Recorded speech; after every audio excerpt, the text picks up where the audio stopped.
Hello everyone. मेरा नाम सागर धनराज है। और आज की इस वीडियो में हम लोग डिस्कस करेंगे कि यूपीएससी कंबाइंड जियो साइंटिस्ट एग्जामिनेशन की जो केमिस्ट्री वाला पोर्शन है उसकी मेंस की प्रिपरेशन हम लोग कैसे करें। जैसा कि मैंने कुछ दिनों पहले आपसे टेलीग्राम में फीडबैक मांगा था, तो कुछ कुछ लोगों के मुझे पर्सनल मैसेजेस आए। तो उसमें बेसिकली दो तरह की क्वेरीज थी। एक थी बिगनर्स की, कि एकदम जीरो से लेकर के कैसे तैयारी करें।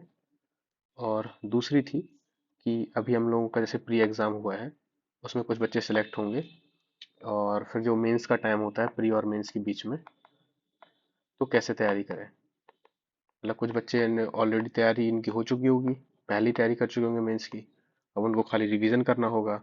या कुछ ऐसे होंगे जिनकी तैयारी पूरी तरह से तैयार नहीं होगी, उन्हें कुछ कुछ चीज़ें ऐड ऑन करनी होंगी और मेंस में अपीयर होना होगा जून में।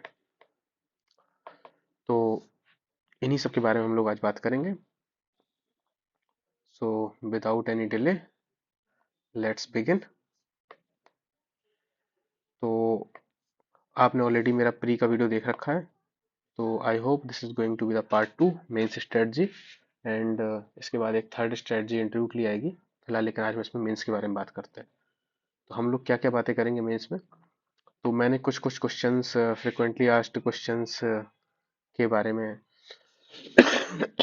सॉरी फॉर द इंटरप्शन, कुछ कुछ चीज़ें मैंने कवर कर रखी हैं। क्वेश्चंस मैंने किए हुए हैं। जैसे पहला क्वेश्चंस मैं जिनके जिनके आंसर्स मैं स्लाइड में दूंगा, इस वीडियो में दूंगा।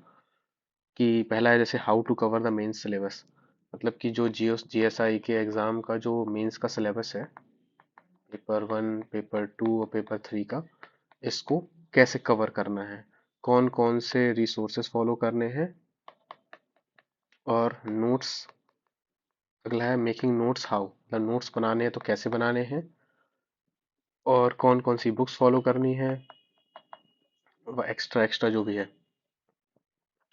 इसके अलावा कि एक बार आपने मेंस का सिलेबस तो कवर कर लिया, पर आप क्वेश्चंस की प्रैक्टिस कैसे करोगे और कहाँ से करोगे और कितनी करनी है। फिर अगला आता है स्मार्ट स्ट्रेटजी। स्मार्ट स्ट्रेटजी का मतलब ये नहीं है कि हमें हर चीज़ एकदम मतलब सोफिस्टिकेटेड मिल जाए एंड रेडीमेड मिल जाए। स्मार्ट स्ट्रेटजी का मतलब है कि अपनी स्ट्रेंथ और वीकनेस पे काम करते हुए, कॉस्ट बेनिफिट एनालिसिस का इस्तेमाल करते हुए, एक ऐसा मिनिमम इनपुट में मैक्सिमम आउटपुट निकालना, कम से कम इनपुट दे करके मैक्सिमम आउटपुट देना। तो that will be I call as a smart strategy. Beginners को कैसे अप्रोच करना चाहिए, अगला सवाल होगा। And what to do in the gap of prelims and mains, मतलब अगर भाई शॉर्ट टर्म के लिए प्री और मेंस के बीच में क्या गैप है, उसमें कैसे प्रिपरेशन करनी है। और what should be your strategy before 1 week of the mains. अक्सर हम लोग ऐसा देखते हैं कि जब भी हम लोग हमारा एग्जाम अप्रोचिंग होता है तो हम लोग कंट्रोल खो देते हैं नर्वस सिस्टम पे अपने। हम लोग एनजाइटी बहुत फील करते हैं, परेशान हो जाते हैं। तो उन सब चीज़ों के को कैसे हैंडल करना है और पेपर को अटेम्प्ट कैसे करना है। This paper is going to be lengthy, 3 3 hour की बैक टू बैक शिफ्ट होती है, मॉर्निंग शिफ्ट, इवनिंग शिफ्ट, फिर नेक्स्ट डे। ऐसी गर्मी में, जून की गर्मी में आपको इस एग्ज़ाम को देना, वहाँ पे नॉर्मल कंडीशंस होती हैं, आप एसी रूम में तो होते नहीं हो, नॉर्मल ऑर्डिनरी कंडीशंस होती हैं। तो कैसे उस एग्ज़ाम को देना है और अपने आप को टेम्परमेंट बनाए रखना है, इन सब के बारे में बात करेंगे। और इन बिटवीन इस वीडियो में मैं आपको लाइव बताऊंगा कि कैसे आपको नोट्स बनाने हैं कुछ कुछ, और इसके अलावा क्वेश्चंस को कैसे अटेम्प्ट करना है, how to attempt the paper. इसके बारे में एक पीवाईक्यू डाउनलोड कर लिया मैंने, उसको ओपन करके दिखाऊंगा आपको कि कैसे आपको अटेम्प्ट करना चाहिए। ओके, सो स्टार्ट करते हैं। हमारे पहले क्वेश्चन से, कवरिंग द मेंस सिलेबस। तो मेंस सिलेबस को मैं कवर कैसे करना है। तो आपको क्या करना है, paper one, paper two, paper three में ऑर्गेनिक और एनालिटिकल, इन सब के कुछ कुछ रेफरेंसेस मैंने आपको दे रखे हैं जो मुझे ठीक लगे। ये जो रेफरेंसेस हैं, जरूरी नहीं है कि यही एकदम फाइनल है, क्योंकि बहुत सारे बच्चे आप ऑल ओवर इंडिया से देख रहे हो, कोई उड़ीसा से देख रहा है, कोई उत्तर प्रदेश से देख रहा है, कोई कहीं और से देख रहा है। तो बहुत सारी रेफरेंस आप फॉलो कर सकते हो, पर एक बेसिक स्टैंडर्ड आपको बेयर मिनिमम आपको करना पड़ेगा। जैसे क्या है कि पेपर वन में आपका मोस्टली इनऑर्गेनिक होता है, और कुछ कुछ एनालिटिकल में जो पोर्शन आपके ग्रेविमेट्री वाले होते हैं वो होते हैं इसमें। तो इसमें जैसे आप कोई भी स्टैंडर्ड बीएससी और एमएससी की कोई इनऑर्गेनिक की बुक, जैसे कालिया है, और उसको फॉलो कर सकते हो। या जेडीली तो खैर ज़्यादा उसमें नहीं दिया है इतने कुछ को डिटेल में, मतलब जो भी बुक में आपको कहीं से भी सिलेबस से रिलेवेंट मिल जाए आप उसको कवर कर लो।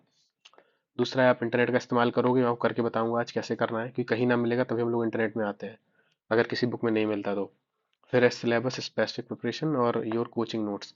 बहुत सारी कोचिंग्स हम लोग देखते हैं, जैसे कुछ लोगों ने गेट की कोचिंग की होगी, या नेट की कोचिंग की होगी, या जैम की कोचिंग की होगी। तो कुछ कुछ कोचिंग इंस्टीट्यूट्स ने ऑलरेडी आपको इन सब जो टॉपिक्स हैं मेंस के, उस पर आपको नोट्स प्रोवाइड किया दिए होंगे। ऑलरेडी उनके रेडीमेड हैंडमेड नोट्स होते हैं। तो अगर आपको दोबारा से सारे नोट्स नहीं लिखना है, आपको उन्हीं चीज़ों को रिवाइज करना है, तो आई विल सजेस्ट कि ठीक है, मेहनत मत करो ज़बरदस्ती की।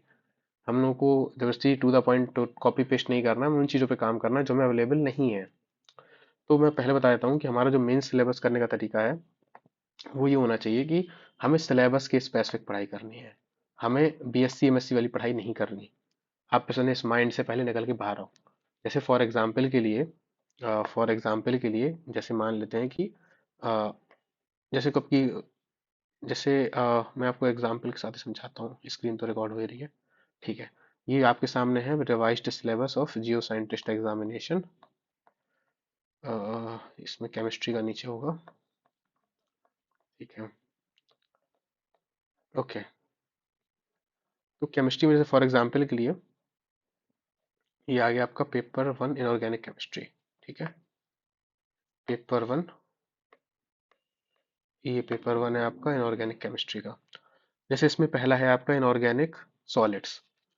तो आई एम सेइंग दिस कि जैसे आपको यहाँ दिख रहे हैं डिफेक्ट, ठीक है, फिर आपको यहाँ दिख रहे हैं non stoichiometric compounds and solid solutions, atoms, ion diffusions, solid electrolytes, materials, 3D metals. ये आपको हर एक चीज कीवर्ड्स दिख रहे हैं आपको सारे, मतलब fluorides, chalcogenides, intercalation chemistry, semiconductors, phosphates, aluminophosphates, silicates, zeolites. तो आई एम सेइंग दिस कि आपको क्या करना है, आपको पूरा मतलब किसी भी कोचिंग का, किसी भी बुक का, सब कुछ आपको टू द कॉपी पेस्ट नहीं करना। कॉपी पेस्ट नहीं करना है। आपको फोकस करना है इस चीज पे कि आपके सिलेबस में क्या लिखा हुआ है। जैसे फॉर एग्जाम्पल के लिए आपको किसी को कोचिंग करनी है या नहीं करनी है, आपका पर्सनल डिसीजन है। मार्केट में कौन कौन सी कोचिंग है मुझे इस बात का भी अंदाजा नहीं है। ठीक है, मतलब कुछ सारी कोचिंग्स हैं ऑलरेडी, ये मार्केट में है, आपको करनी नहीं करनी आपको कॉल होना चाहिए। बट मैं ये कह रहा हूँ कि बिना कोचिंग के भी सेल्फ तैयारी कर सकते हो। ठीक है, मैंने प्री और मेंस के लिए अलग से कोई स्पेशल कोचिंग नहीं ली। इंटरव्यू के लिए हालांकि कुछ कुछ कोचिंग्स में मॉक्स के लिए मैंने एनरोल कराया था, बट वो अलग सा टॉपिक है। बट आप इसकी तैयारी खुद से भी कर सकते हो। तो तो जैसे मान लो स्टार्ट करते हैं, मैं आपको एग्जाम्पल के थ्रू समझाना चाहता हूँ कैसे तैयारी करनी चाहिए आपको, मतलब कैसे नोट्स बनाना चाहिए। कि आपने जैसे देखा है डिफेक्ट है यहाँ पे, नॉन स्टाइकोमेट्रिक कंपाउंड है, सॉलिड सॉल्यूशन है। अब आप जाओ अपने नोट कोचिंग नोट्स के मटेरियल में, डिफेक्ट्स के बारे में आपने जो जो लिखा हुआ है पढ़ लो। मतलब फ्रैंकल डिफेक्ट, शॉर्ट की डिफेक्ट, फिर स्टाइक्योमेट्रिक डिफेक्ट है और नॉन स्टाइक्योमेट्रिक डिफेक्ट है। फ्रैंकल और शॉर्ट की के बारे में थोड़ा डिटेल से पढ़ लो कि इनमें कोऑर्डिनेशन नंबर क्या होता है, इसके एग्जांपल कौन से हैं, NaCl, ZnS, AgBr का। और किसमें मतलब पॉजिटिव चार्ज माइग्रेट कर जाता है, किसमें डेंसिटी कम होती है, किसमें नहीं होती, किसमें कंडक्टिविटी कैसे फ्लो करती है। ये सब आपको ऑलरेडी चीज़ें पता हो जाएंगी एक बार आप इनके बारे में पढ़ लोगे तो डिटेल से। और जनरली हर स्टैंडर्ड बुक में ऑलरेडी ये है। अब ये मैटर नहीं करता अब आप ये फिजिकल की बुक से पढ़ रहे हो या इनऑर्गेनिक की बुक से पढ़ रहे हो और कहाँ से पढ़ रहे हो, आपको ये टॉपिक कवर होना चाहिए। ठीक है, डिफेक्ट हो गया, ऐसे सॉलिड इलेक्ट्रोलाइट्स है। अब हो सकता है अब देखिए आपको ये नहीं करना कि आप इनऑर्गेनिक सॉलिड चैप्टर खोल के बैठ जाओ किसी बुक का और टू द कॉपी पढ़ते रहो, नहीं। आपको सिलेबस के कीवर्ड के हिसाब से पढ़ना है। मैं अगेन से रिपीट कर रहा हूँ, अगर आपको एग्जाम निकालना है तो एग्जाम पॉइंट ऑफ व्यू से तैयारी करो। ठीक है, स्ट्रेटजीज के हिसाब से बनाओ। तो अब जैसे सॉलिड इलेक्ट्रोलाइट है, आपको सॉलिड इलेक्ट्रोलाइट हो सकता है किसी बुक में ना मिले, चांसेस है नहीं मिलेगा। ठीक है, मिल जाए तो बहुत अच्छी बात है। नहीं मिल रहा है, अब आप कुछ नहीं करो, आप जाओ, नहीं मिल रहा तो गूगल पे जाओ, टाइप करो सॉलिड इलेक्ट्रोलाइट, सॉलिड इलेक्ट्रोलाइट, मिल गया। अब अगर देखिए जनरली इसमें क्या होता है, अगर हम कुछ भी सिंपली सर्च करेंगे तो बहुत सारी वेब, देखो ऑलरेडी गूगल ने अपना ओवरव्यू दे दिया एक। ठीक है, मतलब अगर आप नॉर्मल सिंपल सर्च मैंने गूगल किया आपके सामने, आपको मिल गया solid electrolyte solid material that conducts ion insulators electrons this is इसका unit battery solid state batteries में हम लोग करते हैं। इसकी हायर एनर्जी डेंसिटी होती है देन लिक्विड इलेक्ट्रोलाइट। इसकी यूज कहाँ कहाँ होते हैं, बैटरी में, परफॉर्मेंस, एनर्जी डेंसिटी साइकिल। इसके कुछ कुछ एग्जांपल्स हैं, सिल्वर सल्फाइड, लेड फ्लोराइड, और ये एक लिथियम आयन एसिड बैटरी में यूज होता है, ठीक है। तो सॉलिड इलेक्ट्रोलाइट से कुछ कुछ चैलेंजेस हैं। तो आपको चार पांच चीजें इसके बारे में ऑलरेडी मिल गई हैं। अगर आपको और डिटेल में पढ़ना है तो ये इसके रेफरेंसेस दे रखे हैं, आपको यहाँ मिल जाएगा। सॉलिड इलेक्ट्रोलाइट का आपको एक एग्जांपल चाहिए तो आपने एग्जांपल मिल गया, ये डायग्राम मिल गया, ये एनोड, ये कैथोड, नीचे सॉलिड इलेक्ट्रोलाइट ग्रीन ग्रीन से दिखा दिया आपने, ठीक है। तो अब आप क्या करो, अब आप अपने नोट्स में जाओ। अब आपने जैसे अपने नोट्स बनाए, नोट्स खोलो, उसमें सॉलिड इलेक्ट्रोलाइट लिखो, जितने पॉइंट्स आपको गूगल से मिल रही है, एक पेज दो पेज, इससे ज़्यादा कुछ नहीं, नॉट मोर देन दैट।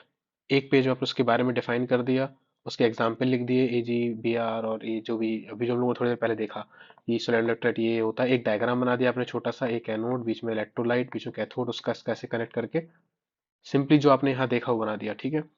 कई बार हो सकता है वो डायरेक्ट गूगल से ना मिले, तो उसमें जनरली मैं क्या करता था, मैं उसमें केमिस्ट्री डाल देता था, सॉलिड इलेक्ट्रोलाइट केमिस्ट्री, और फिर उसको डाल देता स्लाइड शेयर या फिर slide information. Slide share app मुझे बहुत सही लगता है, स्लाइड शेयर की इन्फॉर्मेशन मुझे बहुत सही लगती थी, क्योंकि अ, इसमें जनरली जो लोग अपनी स्लाइड्स बनाते हैं वो अपलोड कर देते हैं।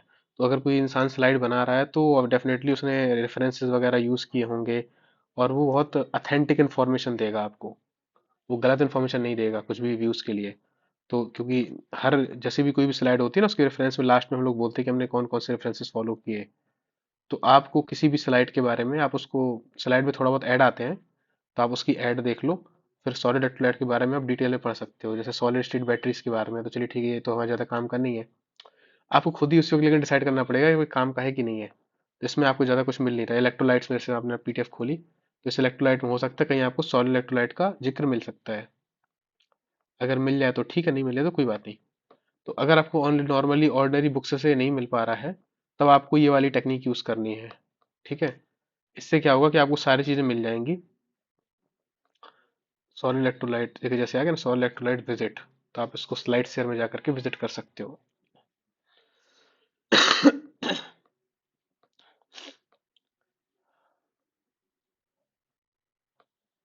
ठीक है, आपको सब कुछ मिल रहा है, different types of electrolyte, liquid electrolyte, solid electrolyte, various electrolytes. Solid electrolytes के बारे में आपको यहाँ डिटेल से कुछ स्लाइडों में मिल जाएगा। आप कोई पूरी स्लाइड भी नोट नहीं करनी, आपको सब कुछ नोट नहीं करना, आपको स्मार्टली जाना है, सॉलिड इलेक्ट्रोलाइट के बारे में इंफॉर्मेशन यहाँ से एक्सट्रैक्ट करनी है, अपने नोट्स बना लेने, शॉर्ट नोट्स, दैट्स इट, हो गया। अब यही मत सोचो कि मैं नोट्स का स्क्रीनशॉट ले लूंगा या ले लूंगी फिर बाद में इसको पढ़ती रहूंगी, तो ऐसा कुछ नहीं आने टाइम आने वाला। यही टाइम है, यही सही टाइम है कि आपको अपने शॉर्ट नोट्स बनाना शुरू कर देना है, छोटे छोटे स्मॉल स्मॉल शॉर्ट नोट्स। धीरे धीरे यही आपका, जो आप बोलते हो ना कि आपके नोट्स कैसे प्रिपेयर होंगे, ऐसे ही नोट्स प्रिपेयर होंगे। जैसे आपका सॉलिड इलेक्ट्रोलाइट हो गया, ठीक है, इस तरह करते करते मतलब आपने 2 पेज लिख लिए ना सॉलिड इलेक्ट्रोलाइट के बारे में, इनफ है। अब आपको इसके बारे में 10 पेज नहीं लिखना है। क्यों नहीं लिखना है, क्योंकि आप ये समझो कि अगर सॉलिड इलेक्ट्रोलाइट का क्वेश्चन आएगा तो मैक्सिमम एक क्वेश्चन आएगा या 2 क्वेश्चन आएंगे, एक ही आएगा, दो भी नहीं आ सकते। एक क्वेश्चन आएगा तो मुश्किल से 5 नंबर या 10 नंबर का आएगा, या 15 मार्कर का भी आ जाएगा, तो क्या आएगा, इस उसके बारे में ही आएगा ना। तो इतनी इन्फॉर्मेशन आपने 2 पेज में तो ऑलरेडी निकाल ली। मैक्स टू मैक्स आपको किसी भी क्वेश्चन में 2-3 पेज से ज़्यादा नहीं लिखना होता है, तो आपको इसी पॉइंट ऑफ व्यू से ही लिखना है, ठीक है। तो आपको 1-2 पेज के बारे में इन्फॉर्मेशन बना ली, हो गया शॉर्ट नोट्स आपका। डिफेक्ट के बारे में एक एक पेज लिख लो, फ्रैंकल के बारे में, एक शॉर्ट की के बारे में, फिर और भी तरह के डिफेक्ट होते हैं, जैसे metal axis defect, metal deficiency defect, उनके बारे में पढ़ लो, एफ सेंटर के बारे में पढ़ लो। तो ये सब चीज़ें आप पढ़ सकते हो, ठीक है। उनके बारे में एक छोटे छोटे स्मॉल स्मॉल शॉर्ट नोट्स बना लो, कॉन्सेप्ट क्लियर होना चाहिए आपका, ठीक है। फिर अगला है जैसे mono oxides of 3D metals, तो इसके बारे में आप बना लो नोट्स, बुक से मिल जाएगा तो आसान है। कोरंडम, जैसे इनके बारे में साफ साफ लिखा है, कोरंडम, ReO3 स्पाइनल, परवोक्साइट, मतलब इनके क्या करना है, इनके कॉम्प्लेक्स ऑक्साइड्स के बारे में, इनके आपको स्ट्रक्चर बनाने हैं। तो इस सॉलिड स्टेट की फिजिकल में सब मिल जाएगा, कोरंडम Al2O3, स्पाइनल आप जानती हो MaB2O4 वाले स्ट्रक्चर, Ab2O4 वाले स्ट्रक्चर, ठीक है। नॉर्मल स्पाइनल और इनवर्स स्पाइनल इसके बारे में आपने ऑलरेडी पढ़ा हुआ है। तो और परोक्साइड मतलब आपको परोक्साइड के बारे में पढ़ना है, ठीक है। इन चारों के बारे में एक पेज के अलग अलग नोट्स बना लो। स्पाइनल के बारे में आपको बनाना है तो आप नॉर्मल स्पाइनल और इनवर्स स्पाइनल के बारे में बना सकते हो। नॉर्मल और इनवर्स इनके स्ट्रक्चर बना लो कि अच्छा कहाँ पर टेट्राहेड्रल वाइड्स होगी, कहाँ पर ऑक्टाहेड्रल वाइड्स होगी, कितने एटम्स कहाँ कहाँ कवर होंगे, एक एग्जाम्पल उसका, एक एग्जाम्पल उसका। इनके बारे में। तो इस टाइप से आपको क्या करना है, आपको सिलेबस कवर करते जाना है धीरे धीरे करके, स्लोली स्लोली। डेली का टारगेट बनाओ, स्मॉल टारगेट बनाओ। अगर आप अभी से तैयारी शुरू कर रहे हो अगले साल के लिए, यू हैव टाइम। मतलब आप अभी से शुरू कर रहे हो, अभी आपका फेब चल रहा है, तो अगर आप 5 से 6 महीने भी दोगे तो आपका पूरा सिलेबस कंप्लीट हो जाएगा मेंस का। और बाकी अगर आप यही एग्जाम देने वाले हो जस्ट जून में, तो आप स्पीड से थोड़ा ये काम करो। तो आप हर चीज़ के नोट्स नहीं बना सकते, तो जो चीज़ ऑलरेडी आपने पढ़ रखी है उसके नोट्स मत बनाओ, जिस चीज़ आपने नहीं पढ़ी उसके नोट्स बनाओ। जैसे कहीं वाला आपने फिजिकल में ऑलरेडी नोट्स बने हुए हैं आपके, कोरंडम इन सब के होते हैं जनरली, जब आप तैयारी कर रहे होते हो इनका, इसका स्ट्रक्चर वगैरह हम लोग पढ़ते हैं, कोऑर्डिनेशन नंबर पढ़ते हैं, तो आप उसके बारे में वहाँ से पढ़ सकते हो। जैसे फॉस्फेट्स, एल्यूमिनोफॉस्फेट्स, सिलिकेट्स, जियोलाइट्स, अभी बहुत कॉमन टॉपिक है। सिलिकेट्स में वही सब होते हैं आपके, ऑर्थोसिलिकेट और पायरोसिलिकेट और चेन सिलिकेट और सीड सिलिकेट, इन सब के बारे में इनके स्ट्रक्चर बनाना सबको, इन सब के आपको स्ट्रक्चर बनाने होते हैं। ठीक है, इन सब के आपके स्ट्रक्चर बनाने होते हैं, ऐसे ऐसे ऐसे ऐसे फिर ऐसे ऐसे जोड़ते जाओ। फिर उनके उनके एग्जाम्पल भी होते हैं हर किसी के, कि मतलब ऑर्थोसिलिकेट का एग्जाम्पल जिरकॉन हो गया, फिर पायरोसिलिकेट टेल्क हो गया, फेल्डस, और भी कई तरीके के एग्जाम्पल होते हैं, क्वार्ट्ज वगैरह हो गया। तो आपको इन सब के बारे में क्या करना है कि एक एक एग्जाम्पल, एक एक स्ट्रक्चर हर सिलिकेट का आप बना के रखना है। जियोलाइट का यूज़ कहाँ पर होता है, मोलिकुलर सीव्स के लिए होता है, क्योंकि उसके कैविटी होती है, सोडियम आयन या उस पर्टिकुलर साइज के आयन अंदर चले जाते हैं फिर बाहर निकल आते हैं। तो इस तरह करके आपको इन सब के बारे में एक एक पेज के शॉर्ट शॉर्ट नोट्स बना लेने हैं, एक ही दो दो पेज के। ठीक है, नाइट्राइट्स के बारे में, कैल्कोजेनाइट्स के बारे में, इंटरकैलिसन केमिस्ट्री के बारे में, सेमीकंडक्टर्स के बारे में, सेमीकंडक्टर मतलब पी टाइप, एन टाइप और इन सब के बारे में, डोपिंग कैसे करते हैं, बेसिक बेसिक चीजें। ठीक है, इस तरह करने के आप एक यूनिट तैयार कर लोगे। मतलब अगर मान लो आप ऐसे इमेजिन करो कि अगर आपने हर एक टॉपिक पे एक दो दो पेज भी बनाए, तो लगभग आपका एक जो टॉपिक है लगभग 10 15 20 पेज में तैयार हो जाएगा, 20 25 पेज में तैयार हो जाएगा। ठीक है, बड़ा टॉपिक होगा तो उसमें ज़्यादा पेज भी लग सकते हैं, मत 10 15 20 पेज में लेकिन हो जाएगा मेंस का। ठीक है, ऐसे क्या करते जाओ आप, जैसे एक यूनिट हो जाएगा। इस तरह फिर जैसे केमिस्ट्री ऑफ कोऑर्डिनेशन है, इसका इसका जो रेडीमेड कंटेंट है आपको ऑलरेडी हर जगह मिल जाता है, मतलब हर कोचिंग के नोट से मिल जाता है। Isomerism, chemical methods, labile inert, square planar, trans effect, और ये आपका ये, और आपका structure and bonding, Jahn Teller, square planar, ये सिग्मा पाई बॉन्डिंग। इस पे जो क्वेश्चंस आते हैं थ्योरेटिकल आते ही नहीं, इस पे जो क्वेश्चंस आते हैं न्यूमेरिकल आते हैं। ठीक है, इस तरह करते करते आप यहाँ पे कर लोगे। ठीक है, ligand, D transition, LS coupling, spectroscopic ground, इसका रेडीमेड कंटेंट ऑलरेडी अवेलेबल है, किसी भी जैम गेट लेवल के एग्जाम से आपको मिल जाएगा ये। ठीक है, नेट वगैरह से। फिर आता है एसिड बेस टाइट्रेशन और ग्रेविमेट्री, रिडॉक्स, कॉम्प्लेक्स। जैसे ग्रेविमेट्री है, जैसे एसिड बेस टाइट्रेशन है, तो ये अगर आपको कहीं से मिल जा रहा है सब कुछ, मतलब ये titration curves, weak acid, weak base, strong acid, strong base, तो आप इन सब के आपको छोटे छोटे शॉर्ट शॉर्ट नोट्स बनाने हैं। अगर आप एक बार में देखोगे पूरे सिलेबस को तो आप डर जाओगे कि बहुत बल्कि है, बट आप फ्रेगमेंट्स में ब्रेक करते जाओ, हर एक चीज़ को छोटा छोटा तैयार करते जाओ, थोड़ा थोड़ा करके रोज, तो डेफिनेटली आपका पूरा तैयार हो जाएगा। I hope you are getting it, जो मैं बताना चाह रहा हूँ कि नोट्स कैसे तैयार करने हैं। मतलब रैंडमली, जैसे रैंडमली मत करो, जैसे आपने देखा कि चलो एंड इसके पास, आपके पास बुक्स है इस चीज़ की मान लो, तो इसको आप नोट्स मत बनाओ। ठीक है, इस टॉपिक को छोड़ दो, नोट्स मत बनाओ कोऑर्डिनेशन कंपाउंड, क्योंकि आपके ऑलरेडी कहीं ना कंटेंट है, उसी को आप रिवाइज कर लो। फिर एसिड बेस टाइट्रेशन वाला आपके पास नहीं है तो आप नोट्स बना लो, अगर है तो कोई बात नहीं। ग्रेविमेट्री में जैसे सॉल्बिलिटी प्रोडक्ट है, कॉमन आयन इफेक्ट है, सॉल्बिलिटी, सॉल्ट हाइड्रोलिसिस, ये हम लोग ऑलरेडी फिजिकल केमिस्ट्री में पढ़ चुके होते हैं, पूरी सरह पठानिया में है ये चीज़, तो आप इसको इग्नोर कर सकते हो। बट हो सकता है आपने ये ना पढ़ा हो, न्यूक्लिएशन, क्रिस्टल ग्रोथ, को precipitation, post precipitation, purification of precipitate, और सल्फाइड्स, क्लोराइड, ये आपने ना पढ़ा हो सकता है नीचे की कुछ चीज़ें, ये निकल डीएमजी वाला ये। लेकिन आपने बहुत सारे बच्चे, जैसे कोई बीएचयू का होगा या किसी ने एनालिटिकल पढ़ी होगी बीएससी एमएससी में, तो ये चीज़ें हम लोग फ्रिक्वेंटली पढ़ते हैं। या अगर आपने अपने कॉलेज लेवल पे एनालिटिकल पढ़ी है बीएससी एमएससी में, तो ये चीज़ हम लोग पढ़ते हैं ग्रेविमेट्री के बारे में। तो आप वहाँ से इंफॉर्मेशन निकाल के आप नोट्स बना सकते हो। नहीं बना पा रहे हो तो कुछ नहीं करना, वही जो पुरानी टेक्निक मैंने बताई। जैसे मान लो आपको ये नहीं मिल रहा, को precipitation, post precipitation for example के लिए, तो आप चले जाओ, यहाँ पे आओ, टाइप करो को प्रेसिपिटेशन, को प्रेसिपिटेशन एंड पोस्ट प्रेसिपिटेशन, देखिए आ गया आपका। ठीक है, को प्रेसिपिटेशन के बारे में आपको सब कुछ मिल गया। फिर भी अगर इसमें अच्छा नहीं लग रहा है आपको, तो आप इसमें डाल दो स्लाइड शेयर, दिख गया आपको, स्लाइड शेयर में आपको आराम से मिल जाएगा, को प्रेसिपिटेशन की पीपीटी मिल जाएगी। और इस को प्रेसिपिटेशन की पीपीटी के बारे में आप थोड़ा सा अच्छे से पढ़ लो, समझ लो अच्छे से क्या होता है, को प्रेसिपिटेशन क्या होता है, उसके एग्जाम्पल्स क्या क्या हैं। एड्सॉर्प्शन हो जाता है, अक्लूजन हो जाता है, मैकेनिकल तरीके से होता है, 4 5 पेज की पीपीटी है। इसको पढ़ लो, जो आपको काम की इन्फॉर्मेशन लगे उसके आप शॉर्ट नोट्स बना लो। दैट्स इट, 1-2 पेज में। इमेज में जाओ, इमेज में जाके देखो कुछ काम का दिख रहा है यहाँ पे आपको, इस वीडियो में कुछ दिख रहा है आपको, प्रेसिपिटेशन पोस्ट प्रेसिपिटेशन, तो यहाँ से इस वीडियो को देख के आप उसके शॉर्ट नोट्स बना लो। जो चीज़ नहीं मिल रही है उसके लिए परेशान नहीं होना है, ठीक है, मिल जाएगा। अब तो आपके पास नोट्स बनाने के लिए और भी स्मार्ट तरीके आ गए हैं, चैट जीपीटी है, आपका डीप सीक है, तो आप स्मार्टली इन दो ऐप्स का भी यूज़ कर सकते हो, चैट जीपीटी का भी और डीप सीक का भी, नोट्स बनाने के लिए इनसे ही बना सकते हो आप, इनकी भी हेल्प लो, टेक्नोलॉजी का यूज़ करो। After all you are going to be a scientist ना, जियो साइंटिस्ट, तो इन टेक्नोलॉजीज का यूज़ करो फेवर में अपने। इस तरह करते करते आपको हर एक टॉपिक को आप तैयार करते जाओ। कॉम्प्लेक्सोमेट्रिक है, ये आपको नहीं मिल जाएगा आसानी से, ये पूरा का पूरा टॉपिक। ये तो अगर सिंपली डाल भी दोगे कॉम्प्लेक्सोमेट्रिक ट्रैक्टेशन डीटीए, बस गूगल में इतना डालो, स्लाइड शेयर डाल दो, आपको दिखना पूरी पीपीटी की मिल जाएगी, हर एक चीज, बैक टाइट्रेशन क्या होता है, डिस्प्लेसमेंट टाइट्रेशन क्या होता है, मास्किंग क्या होता है, डी मास्किंग क्या होता है। अगर कोई छोटी चीज छूट जा रही है उसके बारे में भी मैं कह रहा हूँ, आप सर्च करके भी डाल दोगे गूगल में, masking and D masking slide share, या मास्किंग एंड डी मास्किंग ऐसे करके, तो आपको 2-3 पेज आराम से मिल जाएंगे। आपको उसका कॉन्सेप्ट समझ लो और उसका एग्जाम्पल समझ लो और 1-2 रिएक्शन नोट कर लो, दैट्स इट। कॉन्सेप्ट क्लियर होना जरूरी है, ठीक है। अगर आपको कहीं से कोचिंग पढ़ी हुई है, आपने वहां से पढ़ा हुआ है, दैट्स वेरी गुड। समझ में नहीं आ रहा है, देखो कई बार चीज होती है हम पढ़ लेते हैं, ठीक है, पीपीटी से, मुझे समझ में आ जाता था, बट कई बार होता है समझ में नहीं आ रहा है, उस केस में क्या करो, तो फिर आप जाओ यूट्यूब के पास, ठीक है, सेम चीज डालो और यूट्यूब में, यूट्यूब पे आपको कॉन्सेप्ट समझा देगा कोई ना कोई इंसान, 5 मिनट या 10 मिनट में आराम समझा देगा।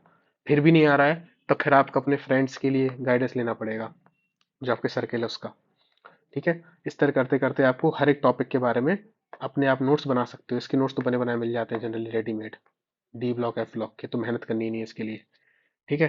तो आपको स्मार्ट वर्क करना है, कौन चीज़ आपको आसानी से मिल जा रही है, कौन चीज़ आपको आसानी से नहीं मिल पा रही, तो इस तरह करते हुए आपको अपने नोट्स कंपाइल करने हैं, ठीक है। लॉन्ग टीडियस प्रोसेस है, बट ट्रस्ट मी कि आपको लग रहा होगा कि अगर मेहनत आप करोगे फिर रिजल्ट आएगा, सिलेक्शन होगा कि नहीं होगा, इतना भी आप मत सोचो। मैं आपको अभी बता देता हूँ, अपना पर्सनल एक्सपीरियंस जो मैंने फील किया वो ये था कि, फॉर एग्जांपल के लिए, जैसे जो मैंने अपने नोट्स बनाए थे, मैंने लगभग 2021 में बनाए थे, लगभग 4 साल हो चुके हैं अब इस बात को, 4 इयर्स। आप बस कुछ लोग कहोगे सर आप अपने नोट्स अपलोड कर दीजिए, देखो मेरे जो नोट्स हैं एकदम हार्ड कॉपी पे हैं, तो उसके लिए मेरे लिए ह्यूमनली पॉसिबल नहीं है कि मैं हर एक पेज का वो मतलब सॉफ्ट कॉपी बनाऊं फिर उसको अपलोड करूं, क्योंकि वो हर एक पेज के दुख, आप खुद सोचो हर एक टॉपिक के नोट्स बनाते जाओगे तो लास्ट में आपके पास एक पूरी मोटी मोटी किताब बन जाएगी, तो मेरे पास 4 बुक बन चुकी है, एक तरह से 4 कॉपी बन चुकी है मोटी मोटी, पेपर 1, पेपर 2, पेपर 3, पेपर 3 में 2 ऑर्गेनिक और इनऑर्गेनिक, तो मेरे लिए पॉसिबल उस तरह से नहीं हो पाता कि मैं हर चीज़ का स्कैन करूं फिर उसे अपलोड करूं, टफ है मेरे लिए। बट मैं आपको बता रहा हूँ कैसे करना है। बट मैं कह रहा हूँ कि जो एक बार आप मेहनत कर लेते हो, वन टाइम मेहनत, तो ये आपकी लॉन्ग टर्म सस्टेनेबल है। लॉन्ग टर्म क्यों बोल रहा हूँ, क्योंकि आप ऐसे तो नहीं एग्जाम इसी बार दोगे, नहीं होगा तो हो सकता है अगली बार दो, और जरूरी भी नहीं कि आप यही एग्जाम दोगे केमिस्ट्री का, अब आप केमिस्ट्री की फील्ड में आ चुके तो आप बहुत सारे एग्जाम दोगे, तो ये हर जगह हेल्प करता है एवरीवेयर, क्योंकि सिलेबस जो है मोस्ट ऑफ द सेम ही है। मतलब किसी कोई भी एग्जाम आप इंडिया में केमिस्ट्री का दोगे तो उसमें जो मेंस का सिलेबस होगा, देखो अगर आपको मतलब कॉम्पिटिटिव एग्जाम दे रहे हो, ये बात आप भी जानते हो कि जैम, नेट, गेट और भी जो एग्जाम्स होते हैं इसके अलावा, स्टेट के एग्जाम्स होते हैं, लेक्चरर्स वाले होते हैं, मोस्टली कॉमन सिलेबस होता है सब में। कॉमन मतलब 50 to 60% कॉमन ही होता है, कई बार 80 to 90% भी कॉमन होता है। कुछ कुछ टॉपिक चेंज होते हैं, कुछ कुछ लेवल की डेप्थ से चेंज होती रहती है, कुछ में ज़्यादा टफ टॉपिक आ जाते हैं, कुछ में कम आसान टॉपिक आ जाते हैं, पर मोर और लेस चीज़ें वही हैं जो एक बार आप तैयार करते हो। तो ये आपका एक बेस तैयार होना जरूरी है, तो जो बिगिनर्स हैं उनके लिए बहुत जरूरी है कि उनका बेस तैयार हो। तो बेस कैसे तैयार होगा, वो बेस ऐसे ही तैयार होगा, आपको डे 1 से मेहनत करनी पड़ेगी। और एक बार आप नोट्स बना लो फिर आपको हर साल की टेंशन ही नहीं है, आपको हर साल तो नोट्स बनाने नहीं, तो जब भी आपको टाइम मिले आप उसको रिवाइज कर लो या अपडेट कर लो, आपको वापस से जीरो से मेहनत नहीं करनी। तो जैसे मैंने जो पहले अटेम्प्ट में जो नोट्स बना लिए थे तो वो मुझे सेकेंड अटेम्प्ट में भी हेल्प किए, और ये मेरे थर्ड अटेम्प्ट जैसे मेरा फाइनल सिलेक्शन हुआ उसमें भी मेरा हेल्प हुई ना मुझे। और मुझे बिल्कुल बहुत कम टाइम लगता था मुझे प्रिपरेशन करने में, प्री और मेंस की जो टाइम मिलता था, तो वही नोट्स मेरे ऑलरेडी बने हुए हैं, मुझे बस खाली उनको बार बार over read read revision revision कर लेना है, हो गया। कुछ चीज़ें नहीं होती हैं तो उनमें अपडेट कर लिया, नहीं तो कोई बात नहीं, दैट्स इट। तो अब मैं आपको बताता हूँ कि नोट्स आप बना लोगे, ठीक है, आई होप आपका एक डाउट क्लियर हो गया होगा। नोट्स वाला। हम्म, तो नोट्स आप कैसे बनाओगे, तो नोट्स वाला डाउट क्लियर हो गया। तो पेपर 2 में क्या है, पूरी शर्मा पठानी आपको फॉलो करनी, मुझे एनफ लगती थी पूरी शर्मा पठानी, उससे मेरा पूरा सिलेबस कवर हो जाता था। क्योंकि पेपर 2 में जो आपके क्वेश्चन हैं,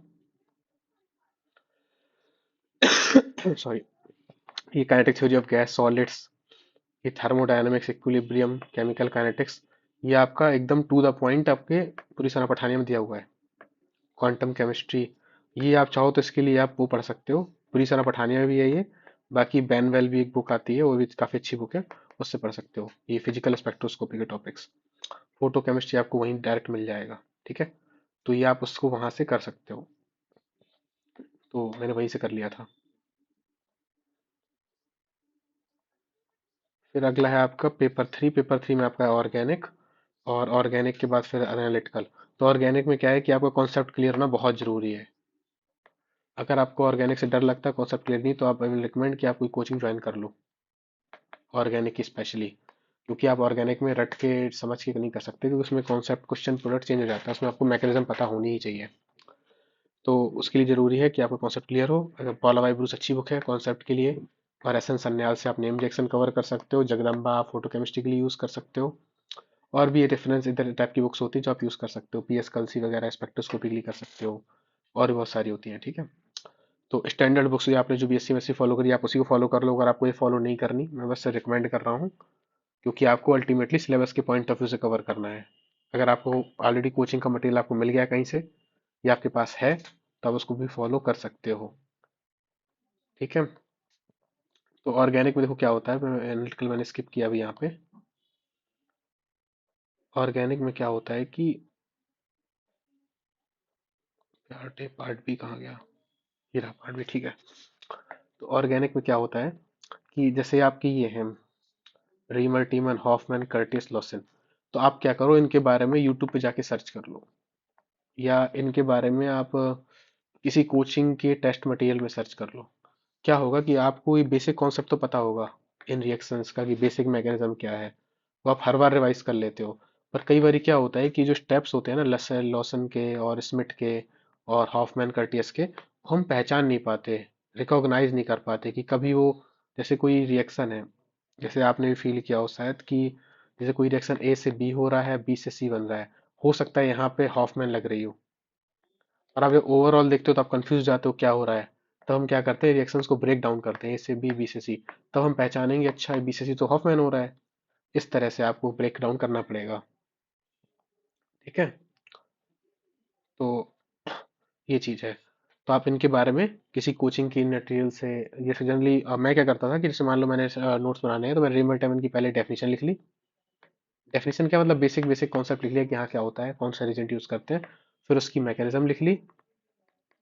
मैकेनिज्म के बाद फिर क्या किया मैंने कि रिमल टीमन के बारे में सर्च किया, उसमें डाल दिया गेट क्वेश्चंस या नेट क्वेश्चंस, या इस तरह करके, या करियर इंडिवर या कैम अकेडमी, या और भी बहुत सारी कोचिंग्स होंगी आजकल चल रही है जैसे मार्केट में। तो आप उन उन जगहों से क्या करो, इस पर बेस्ड क्वेश्चंस नोट कर लो। क्वेश्चंस क्या, सब क्वेश्चन कलेक्शन होना चाहिए, अच्छे अच्छे क्वेश्चंस इन इन रिएक्शंस पर बेस्ड। तो आप उनकी प्रैक्टिस कर लो, ठीक है। मतलब जैम के गेट से या जैम एग्जाम से, गेट एग्जाम से, तो ये आपको करते हैं प्रैक्टिस, ठीक है। फिर इसके बाद क्या करो कि आपको जैसे ये अभी जैसे है ये free radicals, polymerization, Ziegler Natta catalyst, Diels Alder, cis trans, ये कॉन्सेप्ट आपका क्लियर होना चाहिए। R O H, R O S H, carbonyl chemistry है यहाँ पे आपकी पूरी पूरी देख रहे हो आप। फिर ये देखो नेम रिएक्शन है, पूरी लाइंस है। तो हर एक नेम रिएक्शन का एक एक पेज में शॉर्ट नोट्स, कैनिजारो का, एल्डोल का, परकिन का, बेंजोइन का, बेंजिल बेल्डिहाइड का, स्टोव, डार्जन, वुटिक, डोइबनर, ताकि आपको डिफरेंस पता हो एक्चुअल में हर नेम रिएक्शन है क्या। अक्सर बहुत टेंडेंसी होती है कि हम भूल जाते हैं, हमें माइकल के में ये याद आता है, इसके में ये याद आता है, इसके में ये याद आता है।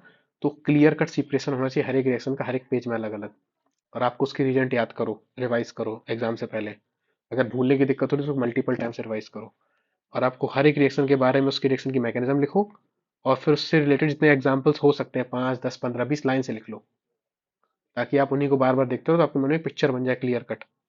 एल्डोल के बारे में सब कुछ लिख लो, उसकी ऑर्डर ऑफ द रिएक्शन क्या होती है, मिक्सड एल्डोल क्या होता है, और जो जो चीज़ें आपको पता है, इंट्रा एल्डोल, इंटर एल्डोल, वो सब, ठीक है।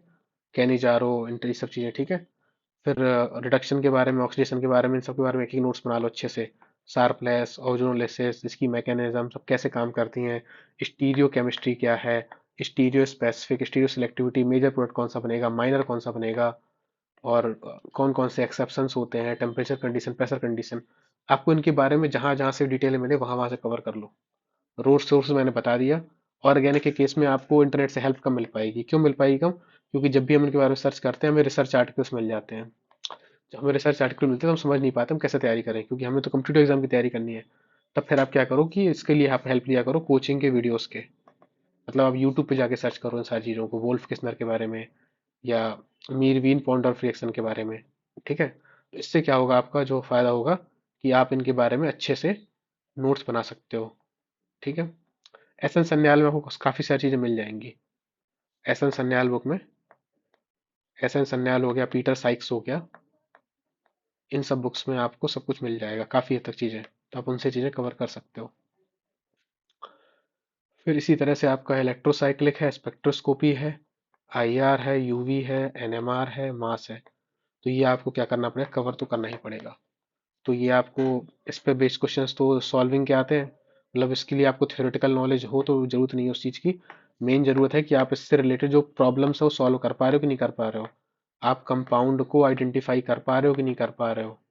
उसका आईआर स्पेक्टर देख के आप समझ पा रहे हो कि वो कार्बोनिल है कि अल्कोहल है कि एस्टिक एसिड है कि एमाइड है। या यूवी में देख के बता पा रहे हो कि पाई टू पाई स्टार है कि एन टू पाई स्टार है, क्या है। या एनएमआर में आपको स्प्लिटिंग समझ में आ रही है कि नहीं आ रही। ठीक है। और 13 CNMR 1H NMR कैसे काम करता है, पता है कि नहीं पता, आपको उस चीज़ का कॉन्सेप्ट होना चाहिए। मास स्पेक्ट्रम फ्रेगमेंटेशन कैसे होगा, मैक्लाफर्टी के बारे में हर बार क्वेश्चन आता है। मेटास्टेबल आयन क्या है, मॉलिक्यूलर आयंस क्या है, आइसोटोप लेवलिंग क्या होती है, आपको इन सब के बारे में पता होना चाहिए। कॉन्सेप्चुअल क्लैरिटी होनी चाहिए। तो अगर आपको ये चीज़ें समझ में आ रही है, वेरी गुड। नोट्स अच्छे बनाने हैं तो बनाओ, नहीं बनाने आपको कोचिंग के हैं तो इट्स वेरी गुड, वहां से तैयार कर लो। इसके जनरली नोट्स आपको इसकी अब यहाँ पे प्रिंसिपल फॉलो नहीं होता कि आपको एक एक पेज की नोट्स बनाने। क्यों? क्योंकि यहाँ पे आपको एग्जाम में जो लिखना है आपको आइडेंटिफाई करना है, तो इसमें आप अपने खुद की समझने के लिए नोट्स बना लो कि अच्छा अगर ये चीज़ नोट कर ली, स्प्लिटिंग ऐसे होगी, N+1 रूल लगेगा, यहाँ पे ऐसे ऐसे होगा, यहाँ पे ये मैग्नेटिकली एक्टिव है, यहाँ न्यूक्लियर एक्टिव नहीं है। इस तरह की चीज़ें आप कर सकते हो। तो अल्टीमेटली आपको ये चीज़ है नोट्स के बारे में। फिर आता है आपका एनालिटिकल। इसके नोट्स के बारे में देखो, सबसे ज़्यादा जो चैलेंजिंग पार्ट लगता है जनरली, क्योंकि अभी तक हमारा सामना एनालिटिकल से नहीं हुआ होता, फिजिकल ऑर्गेनिक इनऑर्गेनिक से हो गया रहता है, तो वो हमें फिर भी इजी टू डू लगता है। एल्डोल वगैरह आप 2 3 4 5 साल से सुन रहे हो, क्लास 12 से 11 से, तो आपको लगता है कि हाँ एमएससी कर लिया है या चल रहा है तो ठीक है इतना कर लेंगे। यहाँ पे चीज़ें नहीं होती हमारे लिए। Chromatographic techniques, error, precision, Q test, T test, F test, और सैम्पलिंग एरर्स, सेंसिटिविटी, प्रिसीजन, ठीक है, सॉल्वेंट एक्सट्रैक्शन। और फिर यहाँ पे फिर से अलग स्पेक्ट्रोस्कोपी है, लेकिन ये वो वाली है, मतलब मेथड ऑफ एनालिसिस है। मतलब इसमें आपको जाना पड़ेगा डिटेल में। मतलब जैसे इस वाली स्पेक्ट्रोस्कोपी हम लोग क्या कर रहे थे यहाँ पे, हम लोग कर रहे थे कि इसके ऑर्गेनिक कंपाउंड्स की स्टडी कर रहे थे, पहचान रहे थे, रिजल्ट की बात कर रहे थे। यहाँ ये बात करता है प्रोसेस की। प्रोसेस की मतलब कौन सा डिवाइस यूज करोगे, कौन सा आयनिक रिएक्टर यूज करोगे, कौन सा फ्लेम फोटोमीटर यूज करोगे, उसमें इंटेंसिटी क्या रखोगे, फ्रिक्वेंसी क्या रखोगे, इंटरफेरोमीटर कौन सा रखोगे, माइकलसन इंटरफेरोमीटर क्या होता है, FTIR क्या होता है। तो ये सब चीजें जो है आपको, monochromator, double beam instrument, sampling techniques, मतलब जो जो केमिस्ट्री में जो डिवाइस आप यूज करते हो, उन डिवाइसेस के पीछे की जो कॉन्सेप्ट और प्रिंसिपल है वो यहाँ हम पढ़ रहे हैं। ठीक है, ये एनालिटिकल में। तो इसमें जो आपके टॉपिक्स हैं, flame photometry, emissionometry, thermal method of analysis, X-ray, inductively coupled plasma, ICP basically इसको बोलते हैं, एनालिसिस ऑफ जियोलॉजिकल मटेरियल्स, ये सबसे टफ यही लगता है। ये कोल के बारे में होता है, पेट्रोलियम के बारे में होता है, हम कैसे तैयार करें। अब देखो, इस यहीं पे सबसे स्मार्ट तरीका है तैयारी करने का। इसमें आपको तैयारी करनी है कैसे, यहाँ पे आपको यूज करना है आपका इंटरनेट सबसे ज्यादा। इंटरनेट में आप जाओ, जो टॉपिक आपको समझ में नहीं आ रहा, जैसे आपको Q test, T test, F समझ में नहीं आ रहे ना क्या होते हैं, कोई दिक्कत नहीं है। आप जाओ गूगल में, आप टाइप करो सेम चीज वही जो मैंने पहले बताया, Q test, T test, F test, analytical chemistry आ गया। ये देखो आप कुछ कुछ मिल गया है यहाँ पे, कुछ कुछ चीज मिल गई। इसमें आपको समझ में नहीं आएंगी, कोई दिक्कत नहीं है, ना आने दीजिए समझ में। इमेजेस में जाइए, कुछ कुछ यूट्यूब वीडियोस दिख गए आपको, जैसे ये यूट्यूब वीडियो दिख गया एफ टेस्ट क्यू टेस्ट का। ये स्लाइड शेयर में आपको मिल गया टाइप्स ऑफ टी टेस्ट। ठीक है, तो इस स्लाइड में आपको क्यू टेस्ट टी टेस्ट के बारे में सब कुछ दे देगा। ठीक है, मतलब हर एक चीज कैसे टी टेस्ट एफ टेस्ट निकाला जाता है, इसके बारे में आपको सब कुछ मिल जाएगा यहाँ पे। ठीक है, लेकिन हो सकता है आपको उसके बाद भी समझ में ना आए, क्योंकि ये प्रैक्टिकल चीज है और ये थ्योरेटिकल पढ़ने में समझ में ना आए। तो इसके लिए आपको जरूरत पड़ेगी यूट्यूब वीडियो की। तो आप जाओ, फिर से बैक जाओ। ये यूट्यूब वीडियो दिख रहा है मुझे, ये दो तीन दिख रहा है ना, hypothesis testing, Q test, T test, statistics of analytical chemistry. तो जैसे आपने इसको भी क्लिक कर दिया, रिजेक्ट्स एफ टेस्ट जैसे मान लो आपका ये, तो ये इन मैडम के चैनल में सब कुछ कुछ कुछ लिखा हुआ है। तो आप इसको एक बार वॉच कर लो, आपको समझ में आ रहा है कि नहीं आ रहा। टी टेस्ट एफ टेस्ट यहाँ पर भी बहुत सारी वीडियोज हैं। तो जिस वीडियो से आपको समझ में आ जाए, उस वीडियो से आप क्यू टेस्ट एफ टेस्ट के बारे में समझ लो। आप क्या करो, उसका एक एग्जाम्पल, एक जो यूट्यूब वीडियो में जिसने एक प्रॉब्लम सॉल्व करी है, उसको प्रॉपर नोट कर लो। ये क्वेश्चन क्या था, तरीका क्या क्या सॉल्व करने का, कैसे कैसे करना है। ठीक है, तो इस तरह करके आपका एक टेस्ट तैयार हो जाएगा, क्यू टेस्ट टी टेस्ट एक्सटेस्ट में कुछ तैयार हो गया। इसी तरह से इसमें इसमें सबसे ज़्यादा आपको इंटरनेट का यूज़ यहाँ करना पड़ेगा एनालिटिकल में। क्यों? क्योंकि इसका रेफरेंस मटेरियल आपको जनरली बुक में नहीं मिलेगा, बहुत सारी चीज़ें जो नहीं मिलती, जैसे एच पी एल सी है, ये सब वगैरह है। तो आप सिंपली जाओ, वही सेम चीज़, वही पुराना फॉर्मूला मेरा जो मैंने आपको बताया, डाल दो H P L C, sorry, H P L C chromatography. ठीक है, इसके बाद डाल दो स्लाइड से, देखो आ गया पीपीटी आ गया है, स्लाइड से कुछ भी आ गया। हाई परफॉर्मेंस लिक्विड क्रोमेटोग्राफी की पीपीटी आपको मिल गई। अब इस पीपीटी में जो जो आप सोच रहे हो ना, सब कुछ इसमें होगा। कैसे? क्रोमेटोग्राफी क्या होती है, और मोबाइल फेज क्या होता है, डिफरेंट टाइप्स ऑफ क्रोमेटोग्राफी क्या है, हाई परफॉर्मेंस एचपीसीएलसी में देखो डायग्राम मिल गया आपको कि ये ऐसा ऐसा ऐसा ऐसा फ्लो चार्ट बनेगा। एक पंप होगा, एक रिजेक्टर होगा, एक कॉलम होगा। अभी डायग्राम आप नहीं बना पाओगे, ठीक है, छोड़ो। आपको बेसिक बेसिक चीजें मिल गई कि फ्लो रेंज इतनी होनी चाहिए, पंप ऐसा होना चाहिए, इंजेक्टर्स आपके ऐसे होने चाहिए।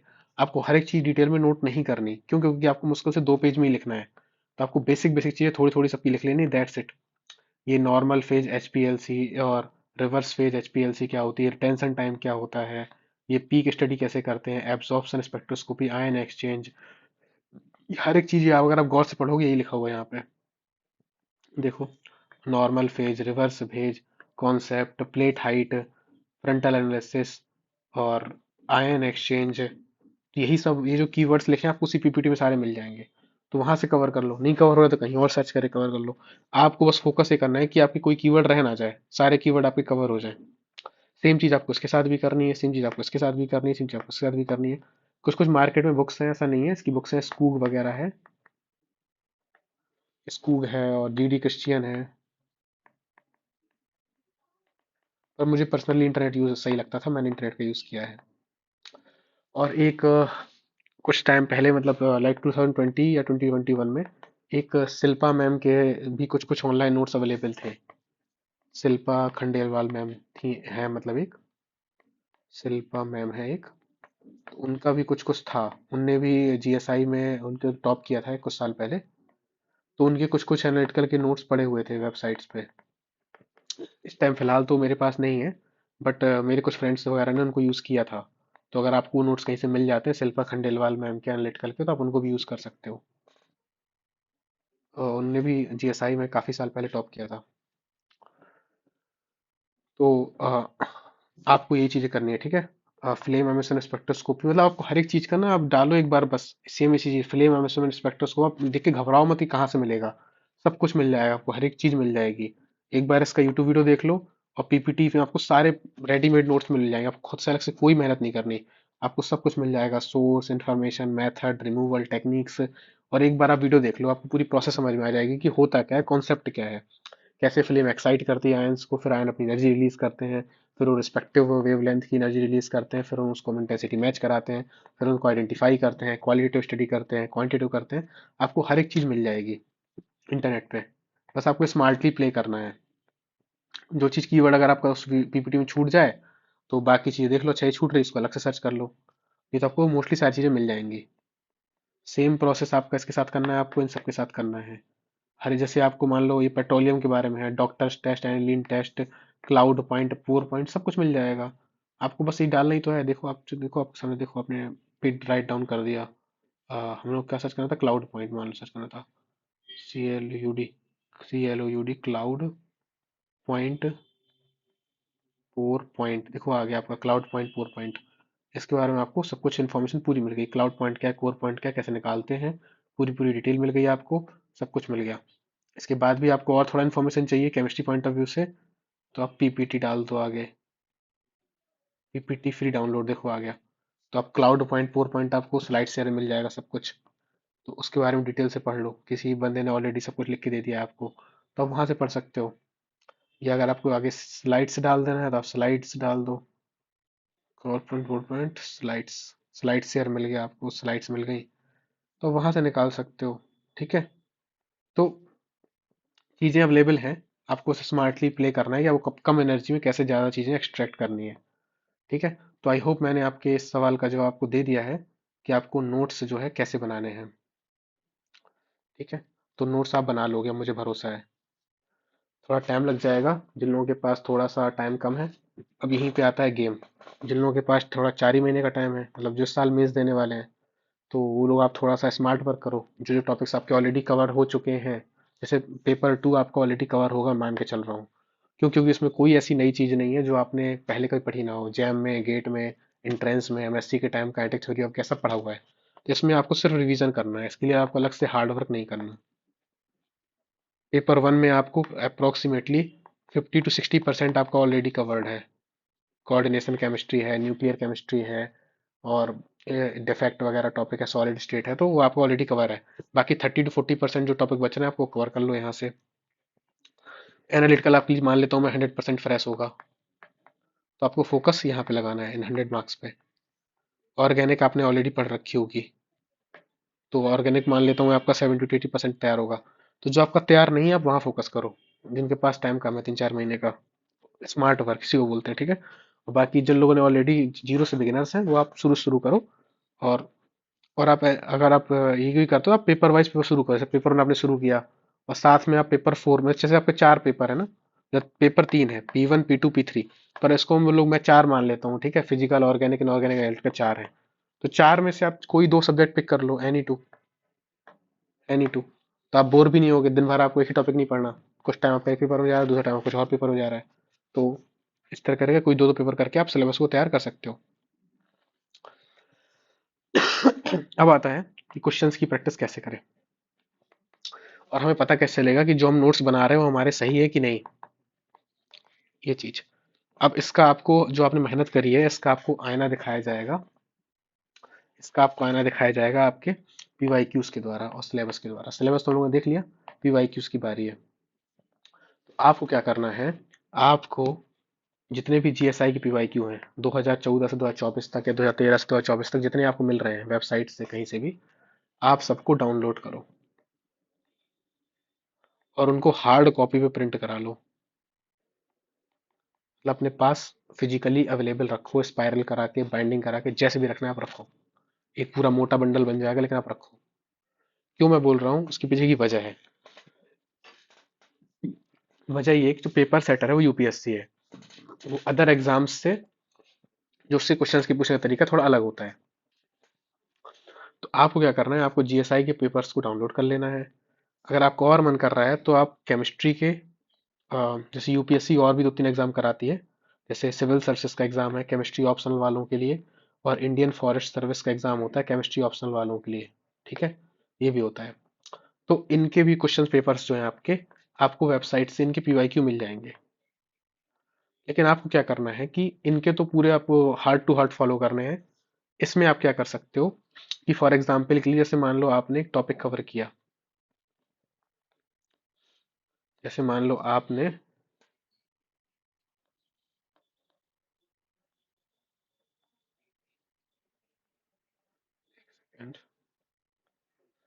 ठीक है, जैसे मान लो आपने क्या किया कि जैसे मान लो आपने कोई टॉपिक तैयार किया, जैसे आपने पेपर 1 तैयार कर लिया है। ठीक है, इसमें मैंने कोई मिस प्रिंटिंग ज़्यादा कर दी क्या थोड़ी, देखो। जैसे आपने ये टॉपिक तैयार कर लिया, ऑर्गेनिक सॉलिड, आपने कोऑर्डिनेशन कंपाउंड तैयार कर लिया, आपने एसिड बेस टाइट्रेशन तैयार कर लिया, आपने ग्रेविमेट्री तैयार कर लिया, आपने रिडॉक्स तैयार कर लिया। मतलब आपने, मैं पूरा पेपर नहीं बोल रहा हूँ, आपने कोई एक टॉपिक यूनिट तैयार कर लिया इनऑर्गेनिक सॉलिड, तब आप जाके देखो पीवाईक्यू में कि आपने जो इनऑर्गेनिक सॉलिड तैयार किया है उस पर बेस्ड जो पीवाईक्यूज हैं वो आपसे बन रहे हैं कि नहीं बन रहे।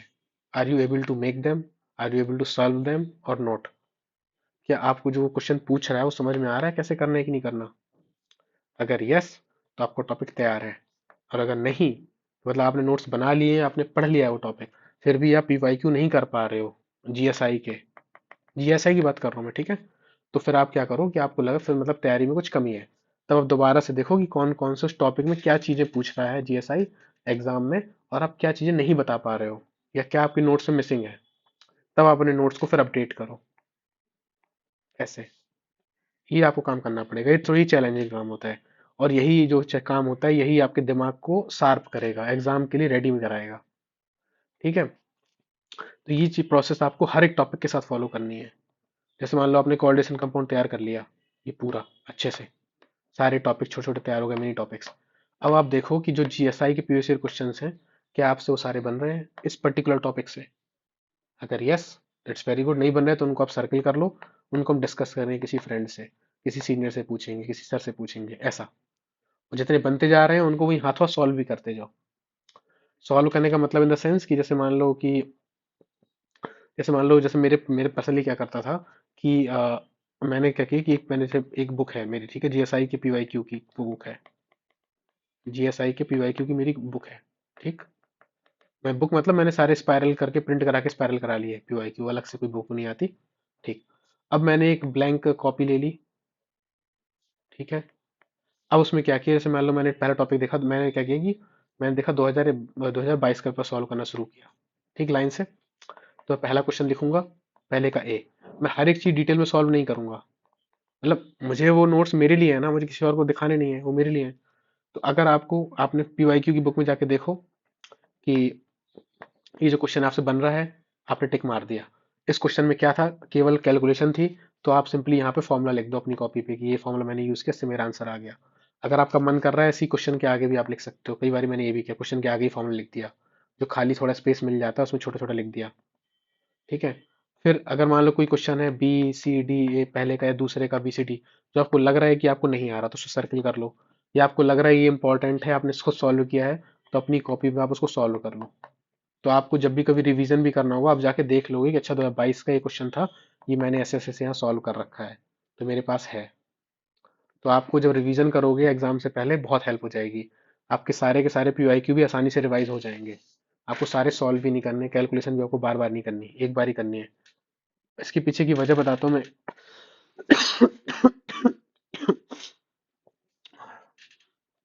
इसके पीछे की वजह बताता हूँ क्यों ऐसा करना चाहिए आपको। देखो, पहला क्या है कि आपको क्वेश्चंस की प्रैक्टिस कहीं ना कहीं तो करनी है, कॉन्सेप्ट आपने पढ़ लिया, तो अगर आप पीवाईक्यू से बेहतर कोई क्वेश्चन प्रैक्टिस हो नहीं सकती। तो जब आप क्वेश्चंस की प्रैक्टिस कर रहे होते हो तो आप एग्जैक्टली एग्जाम को समझ रहे होते हो कि एग्जामिनर आपसे पूछना क्या चाहता है, अब उसकी डिमांड क्या है क्वेश्चंस की, तो उसको समझने के लिए आपको क्वेश्चन सॉल्व करने ही पड़ेंगे। अभी कर लोगे तो अच्छा है, एग्जाम में आसान हो जाएंगे। और ये जो जैसे मैंने बताया ये फॉरेस्ट्री और सिविल सर्विसेज का, ये सिर्फ इसलिए है कि इन केस अगर आपके क्वेश्चंस कम पड़ गए और आपके पास टाइम ज़्यादा है, ओनली इफ टाइम परमिट, देखिए मैंने लिखा ना यहाँ पे कि आपने 10 साल क्वेश्चन कर लिए, क्योंकि प्रायोरिटी देखो यही है। अगर आपने ये कर लिए फिर भी टाइम बच जा रहा है, तो जैसे मान लो आपने कोऑर्डिनेशन टॉपिक कंप्लीट किया, तो कोऑर्डिनेशन टॉपिक में जितने क्वेश्चन आपके सिविल सर्विसेज वाले में हैं उनको कर लो, फॉरेस्ट्री वाले में जितने हैं उसको कर लो, क्योंकि बना तो यूपीएससी ही रहा है ना, पेपर सेटर तो लगभग उसी के ही वही है जो ये सेट कर रहे हैं। तो बस देख लो कि सिलेबस कॉमन है कि नहीं, जनरली कॉमन होता है। मतलब अगर जो मैंने ऑब्जर्व किया था, जैसे मैंने कुछ क्वेश्चंस किए हैं कुछ कुछ सालों के, पूरे साल के तो नहीं कर पाया था, बट जो मैंने ऑब्जर्व किया है कि जैसे C S C, I F O S और ये जी एस आई, तो कुछ कुछ चीज़ें जो हैं दोनों में कॉमन है, कुछ कुछ चीज़ें, और जी एस आई में कुछ चीज़ें एक्स्ट्रा हैं और कुछ चीज़ें में नहीं है। मतलब ऐसा मैं चलो 50 to 60% सिलेबस कॉमन है, ठीक है, पेपर का। एनालिटिकल इन दोनों में नहीं है, इसमें है। लेकिन फिजिकल और इनऑर्गेनिक और ऑर्गेनिक ये तीनों तो तीनों में ही है ना, तो ये आपको कुछ कुछ कॉमन एरियाज मिल जाते हैं। तो अगर आपके पास टाइम मिले तो करना, वरना कोई दिक्कत नहीं है। लेकिन पहली प्रायोरिटी आपकी जीएसआई होनी चाहिए, 10-11 साल के पीवाईक्यू। वो बस मैंने इसलिए बता दिया कि जैसे आप लोगों में कोई बिगिनर होगा, इसके पास 1-1.5 साल के पूरा समय है, तो वो ये चीज़ फॉलो कर सकते हैं। बट मेक श्योर कि पहले ये 11 साल के हो जाए, उसके बाद जब टाइम बचे तब कर लेना, अभी परेशान मत हो इस चीज़ों के लिए, ठीक है। क्योंकि तो ये तो आप सेकंड थर्ड रीडिंग में भी कर सकते हो ना इन दोनों के बारे में तो। लेकिन जीएसआई तो प्रायोरिटी में है आपकी, तो पहले उसको करो, ठीक है। तो ये हो गया आपका पीवाईक्यू का। अभी मैं बताऊंगा पीवाईक्यू कैसे सॉल्व करना है, सॉल्विंग पीवाईक्यूज कैसे, ठीक है।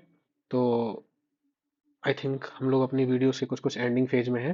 अब हम लोग एग्जैक्टली आते हैं कि आपने नोट्स देखो, हम लोगों ने इसको सॉल्व कर लिए कि तैयारी कैसे करनी है, मेंस तैयारी करना है, नोट्स कैसे बनाने हैं, क्वेश्चन प्रैक्टिस कहाँ से करनी है, बिगिनर्स के लिए प्लान क्या है और उनके लिए प्लान क्या है, और लॉन्ग टर्म वालों के लिए भी।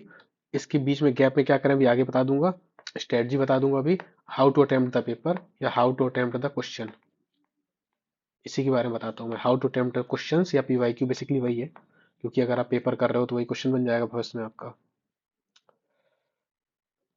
देखो, जैसे कि इसका वीडियो में इसको बार बार क्या हो रहा है, इसको हटा देते हैं, ठीक है। मैं आपको एक सामने पीवाईक्यू ओपन कर लेता हूँ। ये जैसे पेपर है आपका कंबाइंड जियो साइंटिस्ट 2024 का पीवाईक्यू है, ठीक है। तो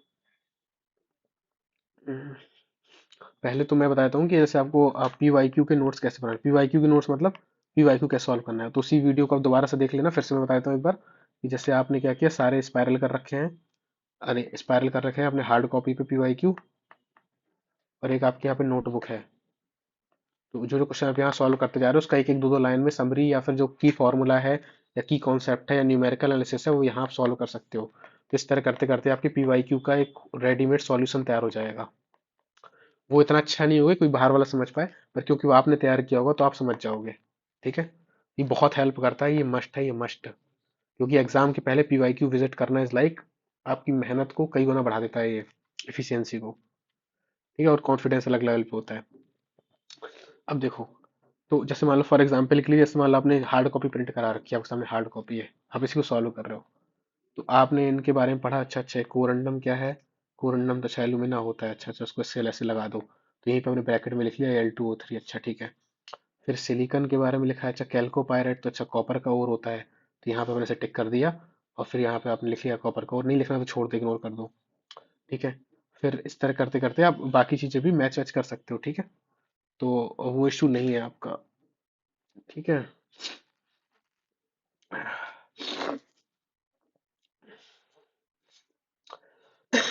ठीक है। तो अब जैसे क्या है कि इस जैसे इसमें भी आप मैचिंग करा सकते हो टाइट्रेशन के बारे में कॉन्सेप्ट अगर आपने पढ़ रखा है तो। द ऑब्जर्व, जैसे ये क्वेश्चन है मान लो आपका, देखिए द ऑब्जर्व मैग्नेटिक मोमेंट इसका इतना है और इसका म्यू ओनली कैलकुलेट करो, और इसके बीच में डिफरेंस क्यों है ऑब्जर्व कैलकुलेशन का। तो अगर आपको यहीं पे करना है तो आप ब्रैकेट में कर लो कि टाइटेनियम की ऑक्सीडेशन स्टेट कितनी है, कितने उसमें अनपेड इलेक्ट्रॉन्स हैं, फिर कैसे कैसे हम लोग उसको निकालेंगे, या तो वहां लिख लो। अगर आपको नहीं लिखना है तो अपनी आप कॉपी पे जाओ और लिखो कि 2024 का क्वेश्चन पेपर है ये मेरा, बड़ी सेटिंग डाल रखी है, उसमें ये पहले का जो बी है उसमें जो टाइटेनियम वाला क्वेश्चन है उसको ऐसे ऐसे करना है, ऐसे ऐसे ऐसे, उसका आंसर ये है, बस हो गया, दैट्स इट। तो इस तरह करते करते आपके शॉर्ट नोट मतलब जो आपके नोट्स है पीवाईक्यू के सॉल्यूशन तैयार हो जाएंगे। बहुत हेल्प करते हैं ये आपकी, ठीक है। और जब आप खुद से, जब आपने देखो, अब खुद सोचो, जब आपने क्वेश्चन पढ़ा, जब आप पढ़ने गए, जब आपने कोऑर्डिनेशन केमिस्ट्री आपने पढ़ ली थी, तो आप ये क्वेश्चन करोगे तो आपसे बन जाएगा, नहीं बनेगा तो आप डिस्कस करोगे अपने फ्रेंड से। फिर पूरे पेपर में आप सर्च करो कोऑर्डिनेशन कहाँ कहाँ पर है, अच्छा अच्छा यहाँ यहाँ पर है, जहाँ जहाँ पर आपको दिख रहा है वहाँ आपको सॉल्व करना है, ठीक है। जहाँ जहाँ आपको कोऑर्डिनेशन केमिस्ट्री दिख रही है वहाँ वहाँ पे आप सॉल्व करो, ठीक। तो इस तरह करते करते अपने पूरे पेपर को कर सकते हो। अब आते हैं कि एक्चुअल पेपर को कैसे करना है, मतलब how to attempt the actual paper. Actual paper देखो क्या होता है कि जिन लोगों को नहीं पता उनको एक्चुअल पेपर बताता हूँ कैसा पेपर आता है। बहुत सारे लोगों को लगता होगा कि ये आपको क्वेश्चन पीडीएफ अलग से मिल जाती होगी और एक ब्लैंक कॉपी मिल जाती होगी। देखो ऐसा नहीं होता है। हम्म, होता क्या है कि जैसे आपको क्वेश्चन पेपर दिख रहा है या 7-8 पेज का क्वेश्चन पेपर है ये, तो ये जो होता है ये एक बुकलेट होती है, इसको क्यूसीए बोलते हैं, क्यूसीए मतलब क्वेश्चन कम आंसर बुकलेट, ऐसा इसका नाम होता है। आपको अलग से एक 40-50 पेज की बुकलेट मिलती है मोटी सी, जब आप मेंस में बैठते हो। जैसे आपको प्री आप लोगों ने दिया होगा तो प्री की बुकलेट मिलती है, वैसे ही मेंस की बुकलेट मिलती है। मेंस की बुकलेट में जो 6-7 पेज के पीडीएफ दिख रहे हैं आपको, ये 10 पेज 8-9 पेज के, तो ये आपको पीछे की तरफ बुकलेट में जो पीछे का हिस्सा होता है, पीछे की हिस्से की तरफ ये अटैच होता है, ये 8-9 पेज। तो इसको क्या करना है आपको, पीछे से फाड़ करके निकाल के बाहर कर लो, अलग कर लो। फ्रंट पेज पे अपना डिटेल्स लिखते हो, रोल नंबर वगैरह सब लिख देते हो, डेट वगैरह लिख देते हो, ठीक है। फिर उसके अंदर जब पेज पलटते हो तो क्या होता है कि क्वेश्चंस ऑलरेडी प्रिंट होते हैं। जैसे ये पहला क्वेश्चन है, तो आपको ये पहला क्वेश्चन प्रिंट मिलेगा आपको वहां पे। ये पहला क्वेश्चन है ए, ये आपको इतने में ऑलरेडी प्रिंट मिलेगा। और यहाँ पे आपको नीचे ब्लैंक स्पेस मिलेगा, पूरा एक ब्लैंक स्पेस मिल जाएगा यहाँ पे आपको, यहाँ पे ये ब्लैंक स्पेस, ठीक है। यहाँ पे नंबर लिखे होंगे 5 मार्कर, आपको इस साइड के मार्जिन में नहीं लिखना है, आपको इतने केवल खाली स्पेस में लिखना है जितना आपको दिया गया। हर क्वेश्चन में आपको अलग से खाली स्पेस मिलता है। तो आपको क्या करना है, सिंपली क्योंकि मैच द फॉलोइंग है, तो आप सिंपली लिखो डोलोमाइट, आंसर उसके आगे जो भी ठीक हो उसका लिख दो। डोलोमाइट के आगे मान लो आपने जैसे आपने कोरंडम का लिखा तो एलुमिना लिख दो उसके आगे, ठीक है। डोलोमाइट आपका ये हो जाएगा तो इसको लिख दो। फिर सिलिकॉन सेमीकंडक्टर लिख दो, ऐसे करके आप लिख सकते हो, ठीक है। जैसे अगला क्वेश्चन है आपका ये, तो फिर आपका जो अगला क्वेश्चन अगले पेज में जाएगा, मतलब कि जब अगला पेज आपका ये पेज खत्म हो गया ना, तो अगले पेज में 1 बी लिखा होगा, ये क्वेश्चन प्रिंट होगा। पूरा खाली पेज मिलेगा आपको, इस पूरे खाली पेज में आपको सॉल्व भी करना है, लास्ट में आंसर भी निकालना है, जो कुछ करना है वो करना है, इतना स्पेस मिलेगा, ठीक है। तो 5 मार्कर के लिए जनरली एक पेज मिलता है, जैसे क्वेश्चन है ये क्वेश्चन, तो आपको ये ऊपर की तरफ प्रिंट मिलेगा, ये आपको यहाँ ऊपर की तरफ प्रिंट मिलेगा ऐसे, ये यहाँ ऐसे प्रिंट मिलेगा ऊपर, यहाँ लाइन खींचोगी साइड में, और इतने नीचे ब्लैंक स्पेस रहेगा, जो इस ब्लैंक स्पेस में आपको उसे सॉल्व करना है और यहाँ पे आंसर निकाल देना है, ठीक है। तो आपको सी मिलता है। लास्ट में जो आपका पूरा पेपर हो जाएगा, जो क्वेश्चन करने हैं आप वही करने, और रफ करने की जगह मिल जाती है पीछे की तरफ। ये बुकलेट में पीछे की तरफ 4-5 पेज एक्स्ट्रा रफ के लिए रहते हैं, तो आप उनमें रफ कर सकते हो, कोई दिक्कत नहीं है, ठीक है। साइड मार्जिन में आपको कुछ नहीं लिखना होता, अगर आप लिखोगे तो आपके नंबर कट जाते हैं, ठीक है। और साइंटिफिक कैलकुलेटर अलाउ होता है। प्रोग्रामेबल मतलब होता है प्रोग्राम ना हो उसमें, साइंटिफिक हो, मतलब नॉर्मल जो आपने एमएससी वगैरह में यूज़ किए होंगे, sine theta cos theta, root square root निकाल सकते हो, क्यूब रूट निकाल सकते हो, और साइन टेन कॉस वगैरह सब यूज़ कर सकते हो, और डिग्री रेडियंस सब वो आप चीज़ें कर सकते हो, वो क्या साइंटिफिक कैलकुलेटर अलाउ होता है, ठीक है। प्रोग्रामेबल अलग चीज़ होती है, जो सिविल इंजीनियर्स वगैरह यूज़ करते हैं वो अलग होता है प्रोग्रामेबल, साइंटिफिक अलाउ होता है। तो इस तरह से आपको पीवाईक्यूज करने हैं, ठीक है। तो पी वाई क्यू आपको इसमें आ गया कि differentiate between the fluorite and antifluorite, differentiate between the Schottky and Frenkel, differentiate between the spinel and inverse. तो आपको जैसे 5+5+5 लिखा है, तो आपको हर एक पेज पे ना ये 3 पेज मिल जाएंगे आपको ऐसे। तो आपको एक पेज में ये कर देना है, एक पेज में ये कर देना है, एक पेज में ये कर देना है, ऐसे ऐसे ऐसे। तो आप इनके बारे में डायग्राम बना दो, आपको जो करना हो, जैसे डिफरेंशिएट करना हो वैसे करो, डेफिनेशन से करना हो डेफिनेशन से करो, डायग्राम बना तो और अच्छा, की स्ट्रक्चर लिख दो, सब चीज़ लिख दो, ठीक है। अब आते हैं हम लोग कि क्वेश्चन पेपर को अटेम्प्ट करना कैसे चाहिए। जैसे ये स्मार्ट वर्क है, इस पेपर में दिखाता हूँ आपको स्मार्ट वर्क क्या कर सकते हो आप, देखो। जैसे ये पेपर 1 है, ठीक है। तो पेपर 1 में क्या होता है कि आपका इनऑर्गेनिक का पेपर है, ठीक है। तो इसमें 11 क्वेश्चन है, इसमें आपको 6 करने हैं। तो देखो ऐसा होता है कि जो पहला क्वेश्चन होता है कंपलसरी होता है, ये कंपलसरी सेक्शन है, तो ये आपको करना ही करना है, सबको करना है, इसमें कोई चॉइस नहीं है। तो आपको जहाँ जहाँ क्वेश्चन जितने बन रहे हैं कर दो, नहीं बन रहे हैं मत करो। और एक खास बात क्या होती है कि हम लोग शुरू में क्या होते हैं कि हम लोग बहुत आइडियल होते हैं। आइडियल मतलब कि हम जो शुरू क्वेश्चंस करेंगे उसमें प्रॉपर डेफिनेशन लिखेंगे, फिर प्रॉपर डायग्राम बनाएंगे, फिर प्रॉपर कैलकुलेशन करेंगे आराम आराम से, उस कैलकुलेशन को हम 2 बार क्रॉस चेक करेंगे, फिर लास्ट में हम रिजल्ट निकालेंगे, फिर अच्छा सा रिप्रेजेंटेशन देंगे। इस सब में होता क्या है ना, टाइम बहुत खराब हो जाता है, टाइम। तो आपके जो बाकी क्वेश्चन है ना वो कॉम्प्रोमाइज हो जाएंगे। आपकी स्ट्रेटजी ऐसी होनी चाहिए, क्योंकि मैं 3 बार दे चुका हूँ इस मेंस को, तो बता रहा हूँ। अल्टीमेटली मैटर ये नहीं करता कि आपने शुरू के क्वेश्चन कितने अच्छे लिखे हैं, मैटर ये करता है लास्ट लास्ट तक कि आपने सारे क्वेश्चंस को एड्रेस किया है कि नहीं किया, और उनकी जो पूछा गया था वो आपने बताया कि नहीं बताया। एग्जामिनर को इन चीज़ों से फर्क नहीं पड़ता है कि जब तक कि आपकी इधर की चीज़ें सही ना हो, मतलब ये चीज़ें फर्क तब देंगी, देखो अगर ये चीज़ें सही है तो एग्जामिनर इनसे इंप्रेस होगा। बट अगर ये चीज़ें सही नहीं है, ये गलत है, जो आपने कैलकुलेशन करी गलत है, रिजल्ट आया गलत है, फॉर्मूला पे गलत किया, आप कितना ही सजा सजा के डायग्राम बना लो, वो इरेलीवेंट है, उसमें 0 और 1 नंबर ही मिलेगा, ठीक है। और अगर सब चीज़ सही है और आपने डेफिनेशन डायग्राम नहीं भी लिखा है तब भी आपको 5 में से 4 नंबर मिल जाएगा, 3 4 आराम से मिल जाएगा, क्योंकि आपने क्वेश्चन की डिमांड को एड्रेस किया है। फर्क नहीं पड़ता आपने कितना सजाया नहीं सजाया। ठीक है, इस चीज का ध्यान रखना, इसमें बहुत से लोग गलती कर देते हैं शुरू शुरू में। कुछ लोग काला पेन नीला पेन दुनिया भर के पेन इस्तेमाल करने लग जाते हैं। मत यूज करो, मैं तो सिंगल पेन ही यूज करता था, और ब्लैक पेन कभी कभी यूज कर लेता था अगर कुछ हेडिंग वेडिंग डालनी रही, आंसर वांसर लिखना रहा, तब बॉक्स बनाने के लिए, दैट्स इट। टाइम मिले तो करो, नहीं मिले तो कोई बात नहीं है, सिंगल नीला पेन ही यूज करो। बस क्लियर लिखो, मतलब आपकी राइटिंग ऐसी हो कि समझ में आए, सामने वाले को साफ सुथरी लिखी हो। वो साफ सुथरी लिखी होगी समझ में आएगी, बेकार मत लिखो। तो देखो जैसे सेक्शन 1 है वो कंपलसरी है सबके लिए, ठीक है, तो आप कर लोगे। मैं ये चीजें मना नहीं कर रहा कि आप मत करो, ये चीजें आप करो, मतलब ये आइडियल चीज होना अच्छी बात होती है, बट द थिंग इज कि जो मेन डिमांड है वो जरूर एड्रेस करो।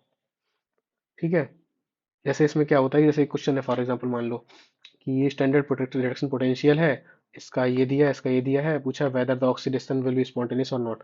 अब आपको पता है कि आपको इसमें delta G equal to minus n E F निकालना है, तो अगर डेल्टा जी नेगेटिव होगा तो स्पॉन्टेनियस होगा नहीं होगा, मतलब कि जो इसका ई होना चाहिए ये पॉजिटिव आना चाहिए, मतलब जो ई नॉट है इसका ये पॉजिटिव होना चाहिए।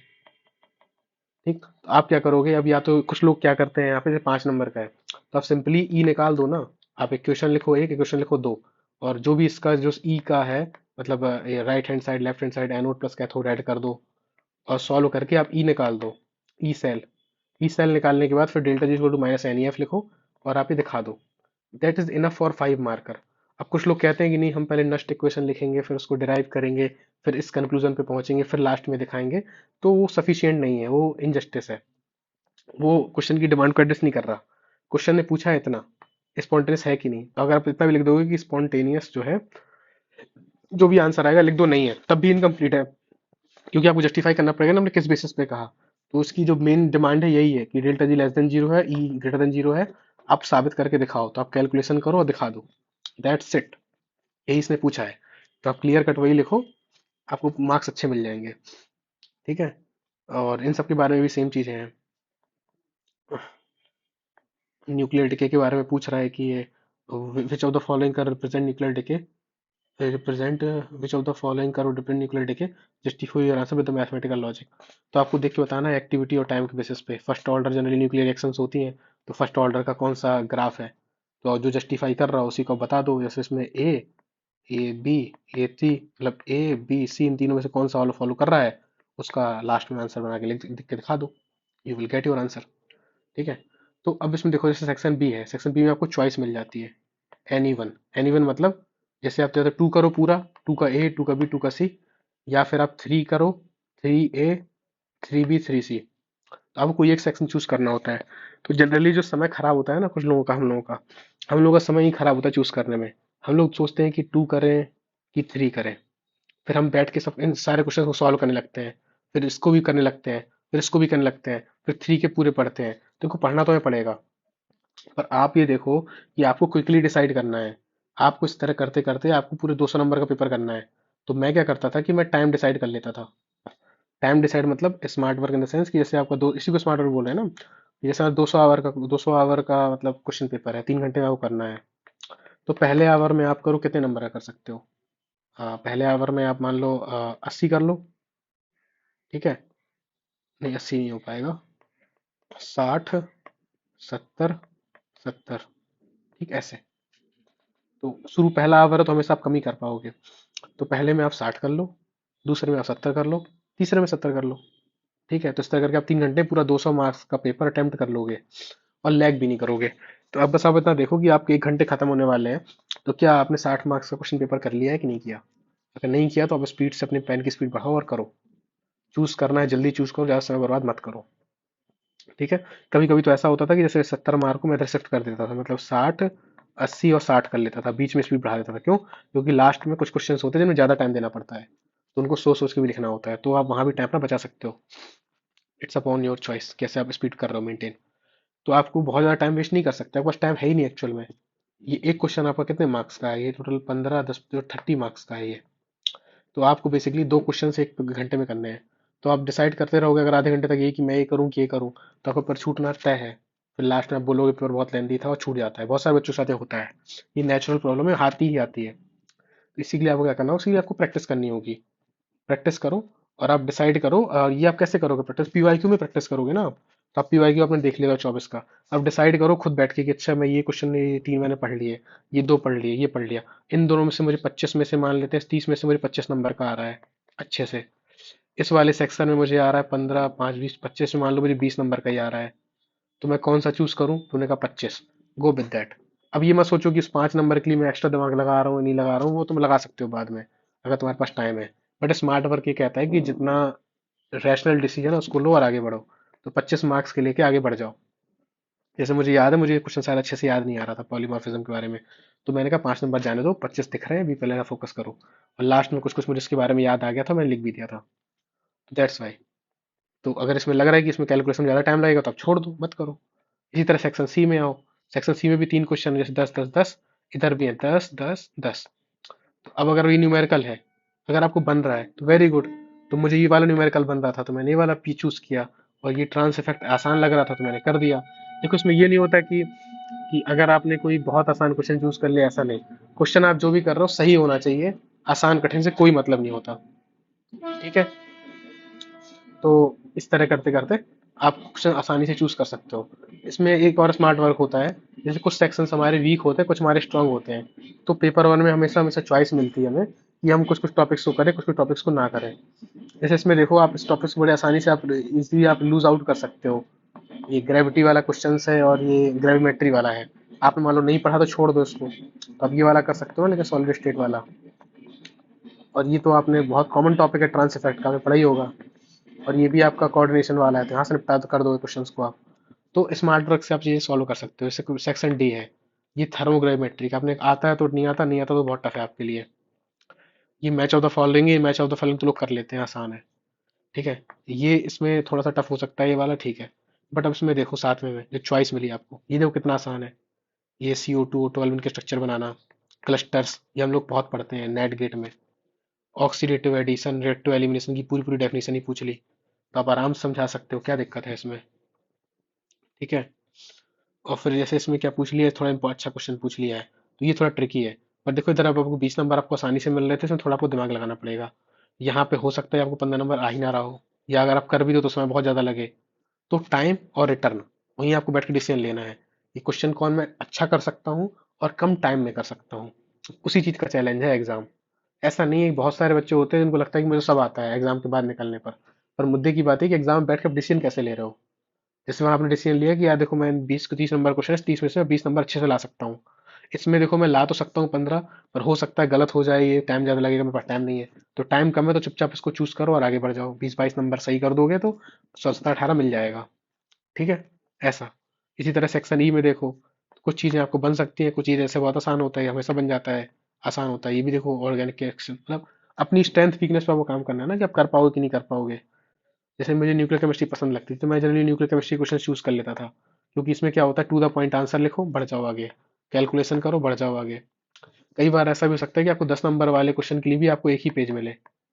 तो जब भी और आप जनरली जनरली शुरू करो, फिर आपको लास्ट में लगे कि यार मैंने कॉम्प्रोमाइज कर दिया, क्वेश्चन मैं तो आधा ही लिख पाया, तुम सोच रहे हो कि 10 पेज का है 2 पेज मिलेंगे, ऐसा नहीं होता। कई बार 2 पेज मिलता है, कई बार 1 पेज मिलता है। तो जब भी कोई भी क्वेश्चन करो क्वेश्चन बुकलेट में, एक बात हमेशा ध्यान रखना कि हमेशा क्वेश्चन करने से पहले पेज पलट के देख लो कितना मिल रहा है। चाहे 5 नंबर का हो, चाहे 10 नंबर का हो, चाहे 20 नंबर का। हमेशा पेज पलट के देख लो कि आपको कितने पेज का लिखना है, कितने पेज जगह दिया गया है, 1 पेज, 2 पेज, 3 पेज। उस हिसाब से प्लानिंग करो। ठीक है। ये गलती बहुत होती है, शुरू के अटेम्प्ट में मैंने की है। तो आप सोचोगे कि 10 नंबर का, 15 नंबर, कई बार 15 नंबर में 1 पेज दे देता है, आप यकीन नहीं मानोगे। तो आपको जो इंपॉर्टेंट चीज़ है केवल वही लिखनी है और कुछ नहीं लिखनी। अगर 5 नंबर में 2 पेज दे दिया है तो इसका मतलब है कि आपको बकवास लिखना पड़ सकता है। पर अगर टाइम मिले तब, अगर नहीं है तो केवल टू द पॉइंट लिखो, दैट्स इट, आगे बढ़ो। टाइम बचाना जरूरी है। तो पहले भी सब पलट के देख लो कि कितना पेज स्पेस दिया गया आपको ऑलरेडी। ठीक है। तो क्वेश्चन से न्यूमेरिकल सब कर सकते हो। जैसे एफ में क्या है, दोनों में ईडीटीए पे बेस्ड क्वेश्चन थे इस बार। ईडीटीए, ईडीटीए, इधर भी ईडीटीए। तो जैसे मुझे ईडीटीए वाला पोर्शन थोड़ा कम पसंद था, मतलब बहुत ज़्यादा मुझे मतलब इंटरेस्ट नहीं था उसमें। तो मैंने देखा कि इसमें भी है, इसमें भी है, इसमें लेकिन 20 मार्क्स का है, इसमें केवल 10 मार्क्स का है। तो मैंने इस वाले को चूज कर लिया, मैंने कहा चलो इस वाले को कर देते हैं, हो जाएगा। ऐसा नहीं मुझे मतलब मन था, मैंने किया इसको। बाकी फिर ये दोनों वाले फिर कर दिए, अरे ये अलग से। तो दैट्स वाई, मतलब ये आपको पेपर में आपको चॉइस मिलती है, आप स्मार्टीन को कर सकते हो। इसी तरह आप पेपर 2 में आ जाओ। वीडियो थोड़ा लंबी हो रही है, मैं मान रहा हूँ, बट क्योंकि ये लॉन्ग वीडियो होने वाली है तो आप इसके लिए धैर्य बनाए रखिए, पेशेंस बनाए रखिए। पेपर टू में क्या होता है, पेपर टू में सारे क्वेश्चंस आपको ऐसे ही करने हैं।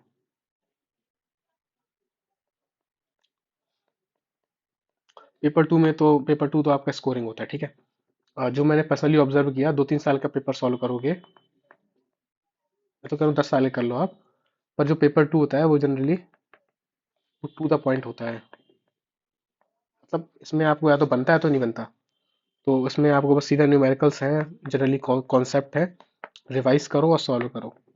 इसमें टाइम नहीं होता बिल्कुल। देखो सारे क्वेश्चन आपके 5-5 नंबर के हैं, 2 नंबर, 3 नंबर, 7 नंबर। इसमें आपको एक पेज जगह मिल जाएगी। इसमें टाइम बिल्कुल भी नहीं मिलता है। मतलब इसमें ऐसा होता है कि आपके 2 घंटे कब खत्म हो जाएंगे, 3 घंटा कब खत्म हो जाएंगे, पता भी नहीं चलेगा। मतलब आपको चलते रहना चाहिए क्वेश्चन पेपर। आपको 5-5 नंबर के लिए आपको एफर्ट मारने पड़ सकते हैं यहाँ पे, एक एक पेज के। कैलकुलेशन भी बहुत हैवी होती है इसमें। इसमें मतलब आपके बहुत बड़े न्यू कॉन्स्टेंट्स होंगे, आप क्वांटम केमिस्ट्री क्वेश्चंस कर रहे होगे, तो उसमें आप साइंटिफिक कैलकुलेटर की प्रैक्टिस करते रहो। और ये कहाँ करोगे प्रैक्टिस, नीपी वाईक्यूज में ही करोगे। जैसे ये क्वेश्चन आपने किया मान लो, ठीक है, वाट रमन से फिट एक्सपेक्टेड वाला फर्स्ट 4 लाइन्स, तो आप प्रॉपर सॉल्व करो ना। 4b+2, 4b+6, ये सारी वैल्यूज निकालो। इसमें आप पीएच निकालो, प्रॉपर सॉल्व करो इस क्वेश्चन को। इसमें आप कैलकुलेट करो order of the reaction, question को सॉल्व करो। इसमें आप सब चीज़ सॉल्व, मतलब हर एक चीज़ को सॉल्व करो, अपनी कॉपी पे करो। जैसे आप पीवाईक्यू करते हो वैसे करो। तो यही आपकी प्रैक्टिस है, ये आपकी प्रिपरेशन है लॉन्ग टर्म में, ये सस्टेनेबल होती है। इसी तरह पेपर थ्री में आओ। पेपर थ्री में देखो क्या होता है, पेपर थ्री में स्मार्ट वर्क करना चाहिए। देखो क्या होता है, पेपर थ्री में क्या होता है कि एक होता है इनऑर्गेनिक वाला, सॉरी ये एक एनालिटिकल वाला सेक्शन, और ये होता है ऑर्गेनिक वाला सेक्शन। इस बारी क्या हुआ था कि जो इनऑर्गेनिक, ये जो और ये वाला था, ये बहुत टफ आ गया था। ये जो सेक्शन है था टफ था। टफ इसलिए क्योंकि मेरे बहुत सारे लोगों से नहीं बन रहा था, मतलब आसपास वाले जो मैंने जो फीडबैक लिया उनसे भी नहीं बन रहा था, मुझसे भी नहीं बन रहा था। बहुत सारी चीज़ें मुझसे, पर कुछ कुछ चीज़ें बन रही थी क्योंकि पढ़ी हुई थी। तो अब क्या है कि इसमें जैसे ये कुछ क्वेश्चंस कंपलसरी होते हैं। जैसे पहला कंपलसरी ही होता है, फिर बाकी आपको चॉइस करनी है, 2, 3, 4 और 5 में से कोई 2 करने हैं आपको। तो हो सकता है आपसे बने, किसी में 15 नंबर का बनेगा। मतलब जैसे पहला वाला आपका 30 का होता है, फिर बाकी आपके होते हैं 40-40 के। तो जैसे ये 40 का है ना आपका, नहीं 30 का है ना, ये 10, 20, 30। तो पहला वाला आपका 40 का होता है, बाकी 30-30 के होते हैं, 40, 30, 30 क्वेश्चन। ठीक है, तो 100 नंबर का हो गया ये आपका। तो इसमें क्या होता है कि अ, अगर आप सो मतलब टाइम डिसाइड पहले ही कर लो। जैसे सेक्शन ये होता है, ये थोड़ा लेंदी होता है। लेंदी क्यों होता है, क्योंकि इसमें कैलकुलेशन बहुत हाई होती है। मतलब प्रॉपर आपको टेबल्स बनानी पड़ जाएंगी, ग्राफ प्लॉट करने पड़ जाएंगे, डेविएशन कैलकुलेशन, और बहुत सारी चीज़ें होती हैं। देखो ये सब देख रहे हो, डिग्री ऑफ फ्रीडम, ये सब चीज़ें आपको एकदम प्रॉपर स्टेटिस्टिकल वर्क है, इसमें करना ही पड़ेगा। तो इसमें क्या करो कि टाइम फिक्स कर लो, कि जैसे 1.5 आवर है मेरे, तो ये मैं दूंगा इन और इसमें एनालिटिकल में, और बाकी 1.5 आवर दूंगा मैं ऑर्गेनिक में। स्ट्रिक्ट डिवीजन है टाइम का, कुछ नहीं, जितना 1.5 घंटे में हो जाएगा उतना करना है। क्योंकि नहीं पता आपको कि ऑर्गेनिक में स्मूथ क्वेश्चंस हो सकते हैं बहुत सारे आपके। अगर आपका ऑर्गेनिक बहुत स्ट्रांग है तो पहले आप ऑर्गेनिक ही कर डालो, 1 से 1.5 घंटे में, 1.5 आवर में पूरा अच्छे से कंप्लीट कर दो ऑर्गेनिक। जैसे ऑर्गेनिक में देखो क्वेश्चन 4-4 नंबर के हैं, छोटे छोटे से हैं। प्रोडक्ट पूछा है इसने, तो आपको मैकेनिज्म हर जगह नहीं लिखनी। और कुछ लोग देखो मैकेनिज्म सोचते हैं कि कैसे लिखेंगे, स्टेप 1, स्टेप 2, स्टेप 3, स्टेप 4। ये अच्छी चीज़ है, लिखना चाहिए। बट द थिंग इज वही चीज़ कि आपके पास टाइम कितना है और उस क्वेश्चन का मार्क कितना है। तो अगर क्वेश्चन के मार्क्स बहुत कम है, 3-4 नंबर है, तो आप इस तरह बैठ के नहीं लिख सकते। आप सीधा स्टार्ट करो, जैसे करना हो आपको, ए के बाद बी के बाद सी के बाद डी के बाद ई, ऐसे बनाते चले जाओ, और लास्ट में प्रोडक्ट बना के बॉक्स लिख के आंसर लिख दो। दिखना चाहिए उसे आप क्या कर रहे हो, कुछ कुछ नहीं हो। वो अपने आप में ही, फिर बाद में मन कर रहा है आपका टाइम से, तो स्टेप 1 यहाँ लिख दो, स्टेप 2 यहाँ लिख दो, स्टेप 3 यहाँ लिख दो, स्टेप 4 ऐसे लिख दो, हो जाएगा। चलता है वो, कोई दिक्कत नहीं है, कोई प्रोटोकॉल नहीं है। जैसे इसने लिखा है, आप इसी तरह इसको सॉल्व कर दो, दैट्स इट। इसी तरह आप उसका प्रोडक्ट बना दो। जो पूछ रहा है वो एड्रेस कर दो, जो पूछ रहा है बस उसे बता दो। इसमें लिखा है ना, give the product and mechanism. तो मैकेनिज्म को इसमें दे सकते हो कि स्टेप 1 में ये दिखा दो, स्टेप 2 में ये दिखा दो, फाइनल प्रोडक्ट लिख दो, हो गया। ऐसे करके आप क्वेश्चन सिलेक्शन चूज करके, ऑर्गेनिक में पता है आपको लग रहा है सबसे ज्यादा टाइम ऑर्गेनिक में लगता है, क्यों? क्योंकि इसमें भी हमें बैठ के चूज करना पड़ता है। सबसे ज्यादा समय पता है कहाँ लगता है? सबसे ज्यादा समय लगता है हम लोग डिसाइड करने में। डिसाइड मतलब जैसे आपको देखो, 1 एंड 5 तो करने ही करने हैं, 2 3 4 और 6 7 8, इनमें से कोई दो करने हैं, इनमें से कोई दो करने हैं। ठीक है, यही है ना।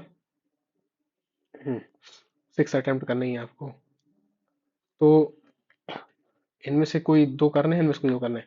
तो जो हम लोग चूज कर रहे होते हैं ना, इनमें से कौन से क्वेश्चंस करने हैं कौन से नहीं करने, तो वहां टाइम ज्यादा लग जाता है। तो आप उस चीज को थोड़ा सा मैनेज कर लो अच्छे से, उसी चीज की प्रैक्टिस करनी है आपको कि कौन से क्वेश्चंस मुझे करने हैं। ऑर्गेनिक में क्या होता है कि ऑर्गेनिक में कई बार ये होता है कि हमें कई बार पता नहीं होता कि हम क्वेश्चन कर पाएंगे कि नहीं कर पाएंगे, तो हम डिसीजन लेने में टाइम लग जाता है थोड़ा सा। तो उसी चीज की आप प्रैक्टिस करो, रिवाइज करो चीजों को, प्रोडक्ट को समझने की कोशिश करो कि आप कहाँ तक ले जा पा रहे हो, माइंड में सॉल्व करो। आप इस पर्टिकुलर इस क्वेश्चन पेपर में भी सॉल्व कर सकते हो, अलाउ होता है। तो जैसे आपको लग रहा है कि एस सी एच ओ के बाद यहाँ ये बन जाएगा, आप यहाँ ड्रॉ कर दो, फिर ये स्टेप अच्छा ये वाला है तो ये कर दो, अच्छा ये स्टेप ये वाला है, ये कर दो, अच्छा ये यहाँ पे कुछ कुछ ऐसे हो जाएगा, ऐसे करके आप बना के लिख लो। फिर जब आप फेयर करोगे कॉपी पे तो आप कर सकते हो, कोई दिक्कत नहीं है।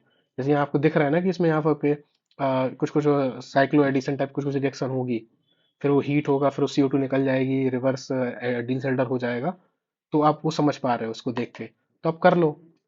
ठीक है, यही ड्रॉ कर लो, जैसे इसमें ड्रॉ कर लो कि पहले रीमर टीमर मतलब देख लो उसमें कि कौन सी रिएक्शन लग रही है, कौन सा अटैक कहाँ होगा। फिर ये जो बेस है तो ये OCH3O- कहाँ से एसिडिक प्रोटॉन निकालेगा, फिर कहाँ से किसको अटैक कराएगा, क्या बनेगा। इसमें से फ्रिक्वेंसी का पूछा IR, तो यही डिसाइड कर लो कि ABCD का ऑर्डर लिख लो। तो ये चीज़ें आप यहाँ कर सकते हो रफ वर्क क्वेश्चन पेपर पे, और फेयर पे काम करो क्विकली। सो आई होप मैंने आपको एक ब्रीफ आइडिया देने की कोशिश करी कि कैसे हम लोग क्वेश्चन पेपर को अटेम्प्ट करना है। तो हम लोगों ने इसके बारे में स्टडी कर लिया, how to attempt the question papers. अगर आपको मौका मिलता है तो क्वेश्चन आप जरूर, वैल्यू एडिशन कैसे कर सकते हैं आप। वैल्यू एडिशन तभी करना होता है जब आपका क्वेश्चन की डिमांड आपने एड्रेस कर दी हो। की डिमांड क्या होती है, जो क्वेश्चन पूछ रहा है वही उसकी की डिमांड होती है, आप वो बता दो, एड्रेस हो गई। उसके अलावा अगर टाइम बच जाए तो डायग्राम, डेफिनेशन, इक्वेशन, फार्मूला, ये सब चीजें आप इंक्लूड करो, अच्छे से सजाओ, वो वैल्यू एडिशन है। अगर ये चीजें विदाउट की जो ने पूछा है की डिमांड के अलावा करोगे तो कोई फायदा नहीं होगा। की डिमांड अगर सप्लाई कर दी है तो इसकी चिंता ज्यादा मत करो, अगर कर रहे हो तो वेरी गुड। बिगिनर्स के लिए मैंने ऑलरेडी बता दिया, अपनी पूरी वीडियो अगर देखिए समझ गए हो क्या करना है आपको। शॉर्ट टर्म वालों को भी बता दिया कि आपको स्ट्रेंथ वीकनेस पे काम करना है, जो आपको आता है उसके नोट्स मत बनाओ, जो नहीं आता उस पर इन्वेस्ट करो। लेकिन हाँ, आप शॉर्ट टर्म वाले लोग आप PYQ जरूर करो, PYQ से जो रिटर्न होता है वो कई गुना मल्टीफोल्ड होता है। अब 10 साल की PYQ लगा लो और उनको 3 4 बार रिवाइज कर लो पेपर के पहले, तो आपकी आधी प्रिपरेशन तो हो ही गई। इन गैप ऑफ प्री और मेंस, प्री अभी हो गया 3 दिन पहले, और क्या करना है आपको, शॉर्ट नोट्स बनाने हैं अपने, उनको रिवाइज करना है बार बार, PYQ लिखने हैं, उनको सॉल्व करना है, कुछ कुछ को डेली सॉल्व करो, वही टॉपिक वाइज सॉल्व करते जाओ। जैसे आपने आज कोऑर्डिनेशन पढ़ लिया तो कोऑर्डिनेशन कर लो, आपने ऑर्गेनिक का फोटोसाइक्लिक पढ़ लिया या ऑर्गेनिक पढ़ लिया तो वो कर लो, उससे क्वेश्चन सॉल्व करते जाओ। अपने दोस्तों से डिस्कस करो अगर नहीं बन रहा है तो, ठीक है। और ये भी सोचो कि अगर आपको क्वेश्चन में एग्जाम मिला तो आप कैसे करोगे, जैसे 5 मार्कर मिला या 10 मार्कर मिला, कैसे करोगे, 2 पेज है आपके पास, उस हिसाब से भी सोचा करो कि 2 पेज में कैसे लिखूंगा, एक स्टेप ये लिख दूंगा फिर एक स्टेप ये लिख दूंगा, ऐसा। साइंटिफिक कैलकुलेटर यूज करते रहो, कई बार क्या होता है कि हम लोग साइंटिफिक कैलकुलेटर में गलतियां कर देते हैं, लॉग नहीं निकाल पाते, एंटी लॉग नहीं निकाल पाते और स्क्वायर रूट नहीं निकाल पाते, बेसिक कैलकुलेशन नहीं कर पाते। तो साइंटिफिक कैलकुलेटर खुद को यूज करो, मोबाइल कैलकुलेटर यूज मत करो, साइंटिफिक कैलकुलेटर खरीद लो और उसको यूज करो, प्रॉपर उसी को यूज करो। 1 वीक बिफोर एग्जाम में आपको क्या करना चाहिए, पैनिक बिल्कुल मत करो, क्योंकि अगर आप PYQ कर ले रहे हो तो इसका मतलब है कि जो पिछले साल क्वेश्चन आए होंगे तो किसी ने अटेम्प्ट किए होंगे, तो वो भी कभी ना कभी क्वेश्चन पेपर था। तो अगर आप वो कर पा रहे हो तो आप अगले साल भी कर ही लोगे। ठीक है, तो पैनिक बिल्कुल नहीं करना, आपने जो पढ़ा है, जो आपने नोट्स बनाए हैं उन्हीं को बार बार रिवाइज करना है, दैट्स इट। प्लान कर लो कि जैसे एक हफ्ते का है, जैसे पेपर फ्राइडे, जैसे पेपर सैटरडे संडे को होता है, तो मैं फ्राइडे को पेपर 2 रिवाइज, फ्राइडे को मतलब पेपर 1 रिवाइज कर लूंगा पूरा, या कर लूंगी। थर्सडे को मैं पेपर 2 कर लूंगा, और वेडनेसडे को रिवर्स प्लानिंग बेसिकली, और वेडनेसडे को मैं पेपर 3 कर लूंगा एनालिटिकल, और मंडे ट्यूसडे को मैं ऑर्गेनिक कर लूंगा। ऐसे वीक का पूरा प्लान बना लिया आपने, उन्हीं को रिवाइज करते जाओ। ठीक है, और कुछ कुछ आप शीट्स बना सकते हो, NMR वैल्यूज की शीट्स, फार्मूला वगैरह की शीट्स, जो जैसे भूल जाता था मैं तो मैं नोट कर लेता था कुछ कुछ चीज़ें। ठीक है, कि NMR याद करना है, क्योंकि बेसिक बेसिक फॉर्मूले फिजिकल के, इनऑर्गेनिक में कुछ कुछ स्ट्रक्चर्स जो याद नहीं रह पाते थे। ठीक है, पैनिक आपको बिल्कुल नहीं करना, क्वेश्चंस को आपको वाइजली चूज करना है और टाइमली चूज करना है, वाइजली और टाइमली। ऐसा भी नहीं कि आप बहुत अच्छे नंबर के चक्कर में पड़े रहे, टाइम खत्म कर दिया, या टाइम जल्दी है तो खराब क्वेश्चन चूज कर लिया, तो one wrong paper doesn't decide your final result, and also one best paper can also decide the final result. मतलब कई बार ऐसा होता है कि 3 पेपर में से हमारा एक पेपर खराब हो जाता है और 2 पेपर अच्छे चले जाते हैं, ये नॉर्मल है, होता है। खराब इन द सेंस ऐसा नहीं कि आप 100 200 में से आप 50 60 नंबर ला रहे हो। खराब इन द सेंस कि जो क्वेश्चन की डिमांड थी, मतलब आप हम लोग की मार्कशीट अगर आप देखोगे जो सिलेक्टेड कैंडिडेट्स हैं ऐसी ही होती है लगभग लगभग। मतलब जैसे कोई एक पेपर होगा तो उसमें आप 150 जैसे पेपर 2 में जनरली आप 150 160 तक ला सकते हो, आसान होता है वो जनरली, क्योंकि टू द पॉइंट होता है। पेपर 3 में 120 130 is good score, average score, मतलब गुड स्कोर तो 150 ही माना जाएगा, पर 120 130 लोग ला पाते हैं। पेपर 1 में डिपेंड करते हुए टफ है कि आसान है। तो वो पेपर टू पेपर हर साल चेंज होता रहता है। अगर टफ सबके लिए है तो सम कुछ इजी पेपर होंगे, कुछ टफ पेपर होंगे, तो सबके लिए ही होते हैं, बट फॉर ऑल ये इंपॉर्टेंट है। अगर आपने मेहनत करी है तो वो घबराना नहीं है। अगर आप परेशान हो रहे हो तो आपको बगल वाला भी परेशान हो रहा होगा, पक्की बात है। तो आपको लोड नहीं लेना है, जितना टाइम है उस टाइम को यूटिलाइज करो और अच्छे से करो। जब कुछ चीज़ समझ में आए तब take one step back and see it. जैसे अगर आप इस डायग्राम को देखोगे तो अगर आपने क्वेश्चन पेपर पैटर्न को समझा तो आप समझ चुके होगे। ये ट्रैक 1 ट्रैक 2 ट्रैक 3, स्टेज 1 है, स्टेज 2 स्टेज 3 है। ये आपके हैं आपके 400 मार्क्स, ये हैं आपके 600 मार्क्स, और ये हैं आपके 200 मार्क्स। इसका स्ट्रेटजी मैं आपको ऑलरेडी बता चुका हूँ, प्रीलिम्स की, ये मेंस की और ये इंटरव्यू की। तो मेंस की स्ट्रेटजी मैंने आपको शेयर कर दी। आपको ऐसा भी नहीं कि आपको किसी एक स्टेप में बहुत अच्छा करना है और बाकी स्टेप में आप क्रॉस ही ना कर पाओ, और आपको ऐसा भी नहीं करना है कि आप हर डली क्रॉस नहीं कर पा रहे हो। आपको स्मार्टली हर स्टेप को स्लोली स्लोली जंप करके निकल के आगे बढ़ना है। तो आपको अपनी स्ट्रेंथ और वीकनेस पे काम करो, वो बेस्ट है। अपने हिसाब से प्लान बनाओ, अपनी स्ट्रेटजी खुद बनाओ। मैंने आपको एक रास्ता बताया है कि आप इस तरीके से चीज़ें कर सकते हो। ये कोई फाइनल सॉल्यूशन नहीं है। मुझसे पहले भी बहुत सारे टॉपर्स थे। हर साल कोई ना कोई आएगा, उसकी अलग स्ट्रेटजी होगी। और जरूरी नहीं जो बच्चा सेलेक्ट नहीं हुआ हो उसकी कोई स्ट्रेटजी नहीं थी। आपने ऑलरेडी इंटरव्यू दिया है, बहुत सारे लोगों ने, कई लोग इंटरव्यू दे चुके होंगे जिस वीडियो को देख रहे होंगे। आपकी पुरानी स्ट्रेटजीज भी कई जगह पर आपकी हेल्प की होगी, कुछ जगहों पे काम नहीं की होगी। तो आपने अपने हिसाब से देखो कि आपको क्या ठीक लग रहा है, क्या ठीक नहीं लग रहा है, कौन सी चीज़ काम कर रही, कौन सी चीज़ काम नहीं कर रही। एक रैशनल डिसीजन लो, जो प्रैक्टिकल हो, जो फेजिबल हो। मतलब हम बहुत आइडियलिस्टिक हो सकते हैं पर हम 3 घंटे में वो सप्लाई नहीं कर पा रहे, तो पॉसिबल नहीं है। या हम बहुत ज़्यादा प्रैक्टिकल हैं तो और हम कुछ अच्छी चीज़ें लिख ही नहीं पा रहे तो भी सही नहीं है। तो बस यही कहना चाहूँगा कि आप लोग स्मार्टली प्रिपेयर करिए और अच्छे से करिए, मेहनत करिए, और चीज़ें अच्छी होंगी। अल्टीमेटली लोगों का निकलता है, और लोगों का निकलता है, ये सच है। क्योंकि ये एग्जाम जो है अपने आप में कोई एक स्टेज नहीं है, 3 स्टेज है अपने आप में, प्री मेंस इंटरव्यू। तो हो सकता है आपका प्री थोड़ा कम अच्छा गया होगा, तो आप मेंस में एडवांटेज ले सकते हो।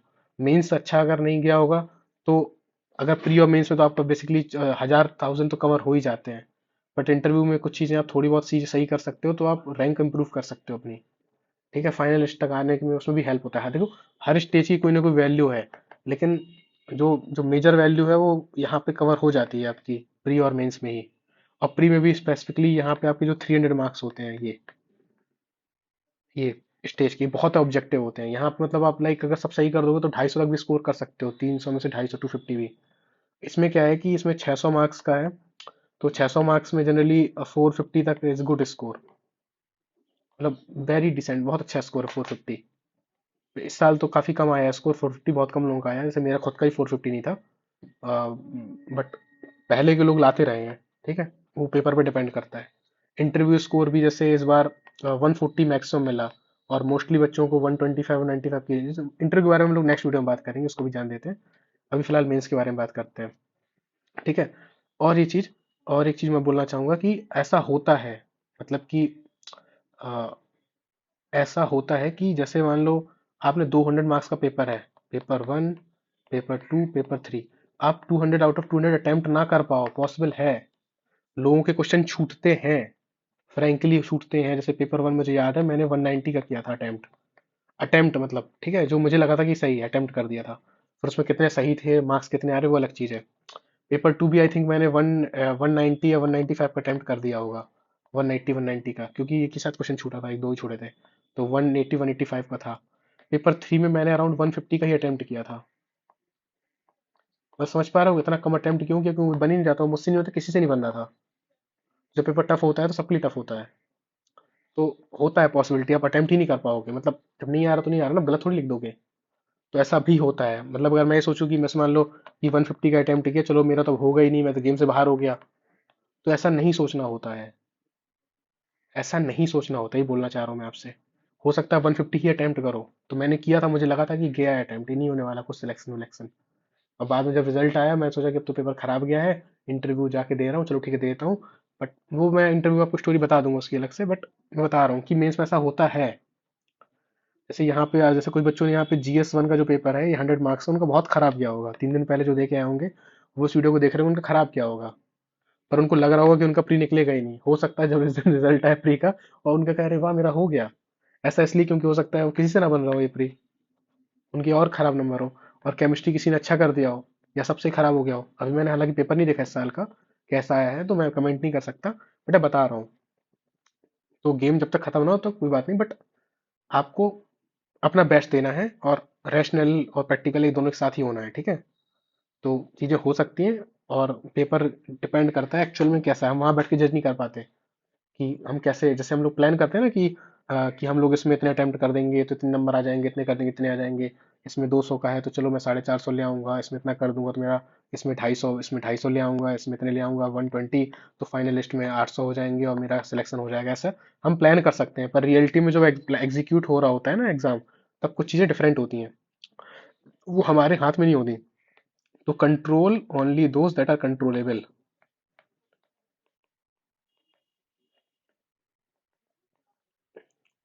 कहीं एक बहुत अच्छी कोट पढ़ी थी मैंने, if it's not in your hand, अगर ये आपके हाथों में नहीं है, then it should not be in your head too. अगर ये आपके हाथों में नहीं तो आपके सर में भी नहीं होना चाहिए। आई मीन कि जो चीज़ आप कंट्रोल नहीं कर सकते उसके बारे में टेंशन मत लो, लोड मत लो, पैनिक मत करो, उन्हीं चीज़ों पे ध्यान दो जो आप कंट्रोल कर सकते हो, ठीक है। तो I hope I am wishing you all the very best. Thank you for listening this. अच्छे से तैयारी करिए। Thank you.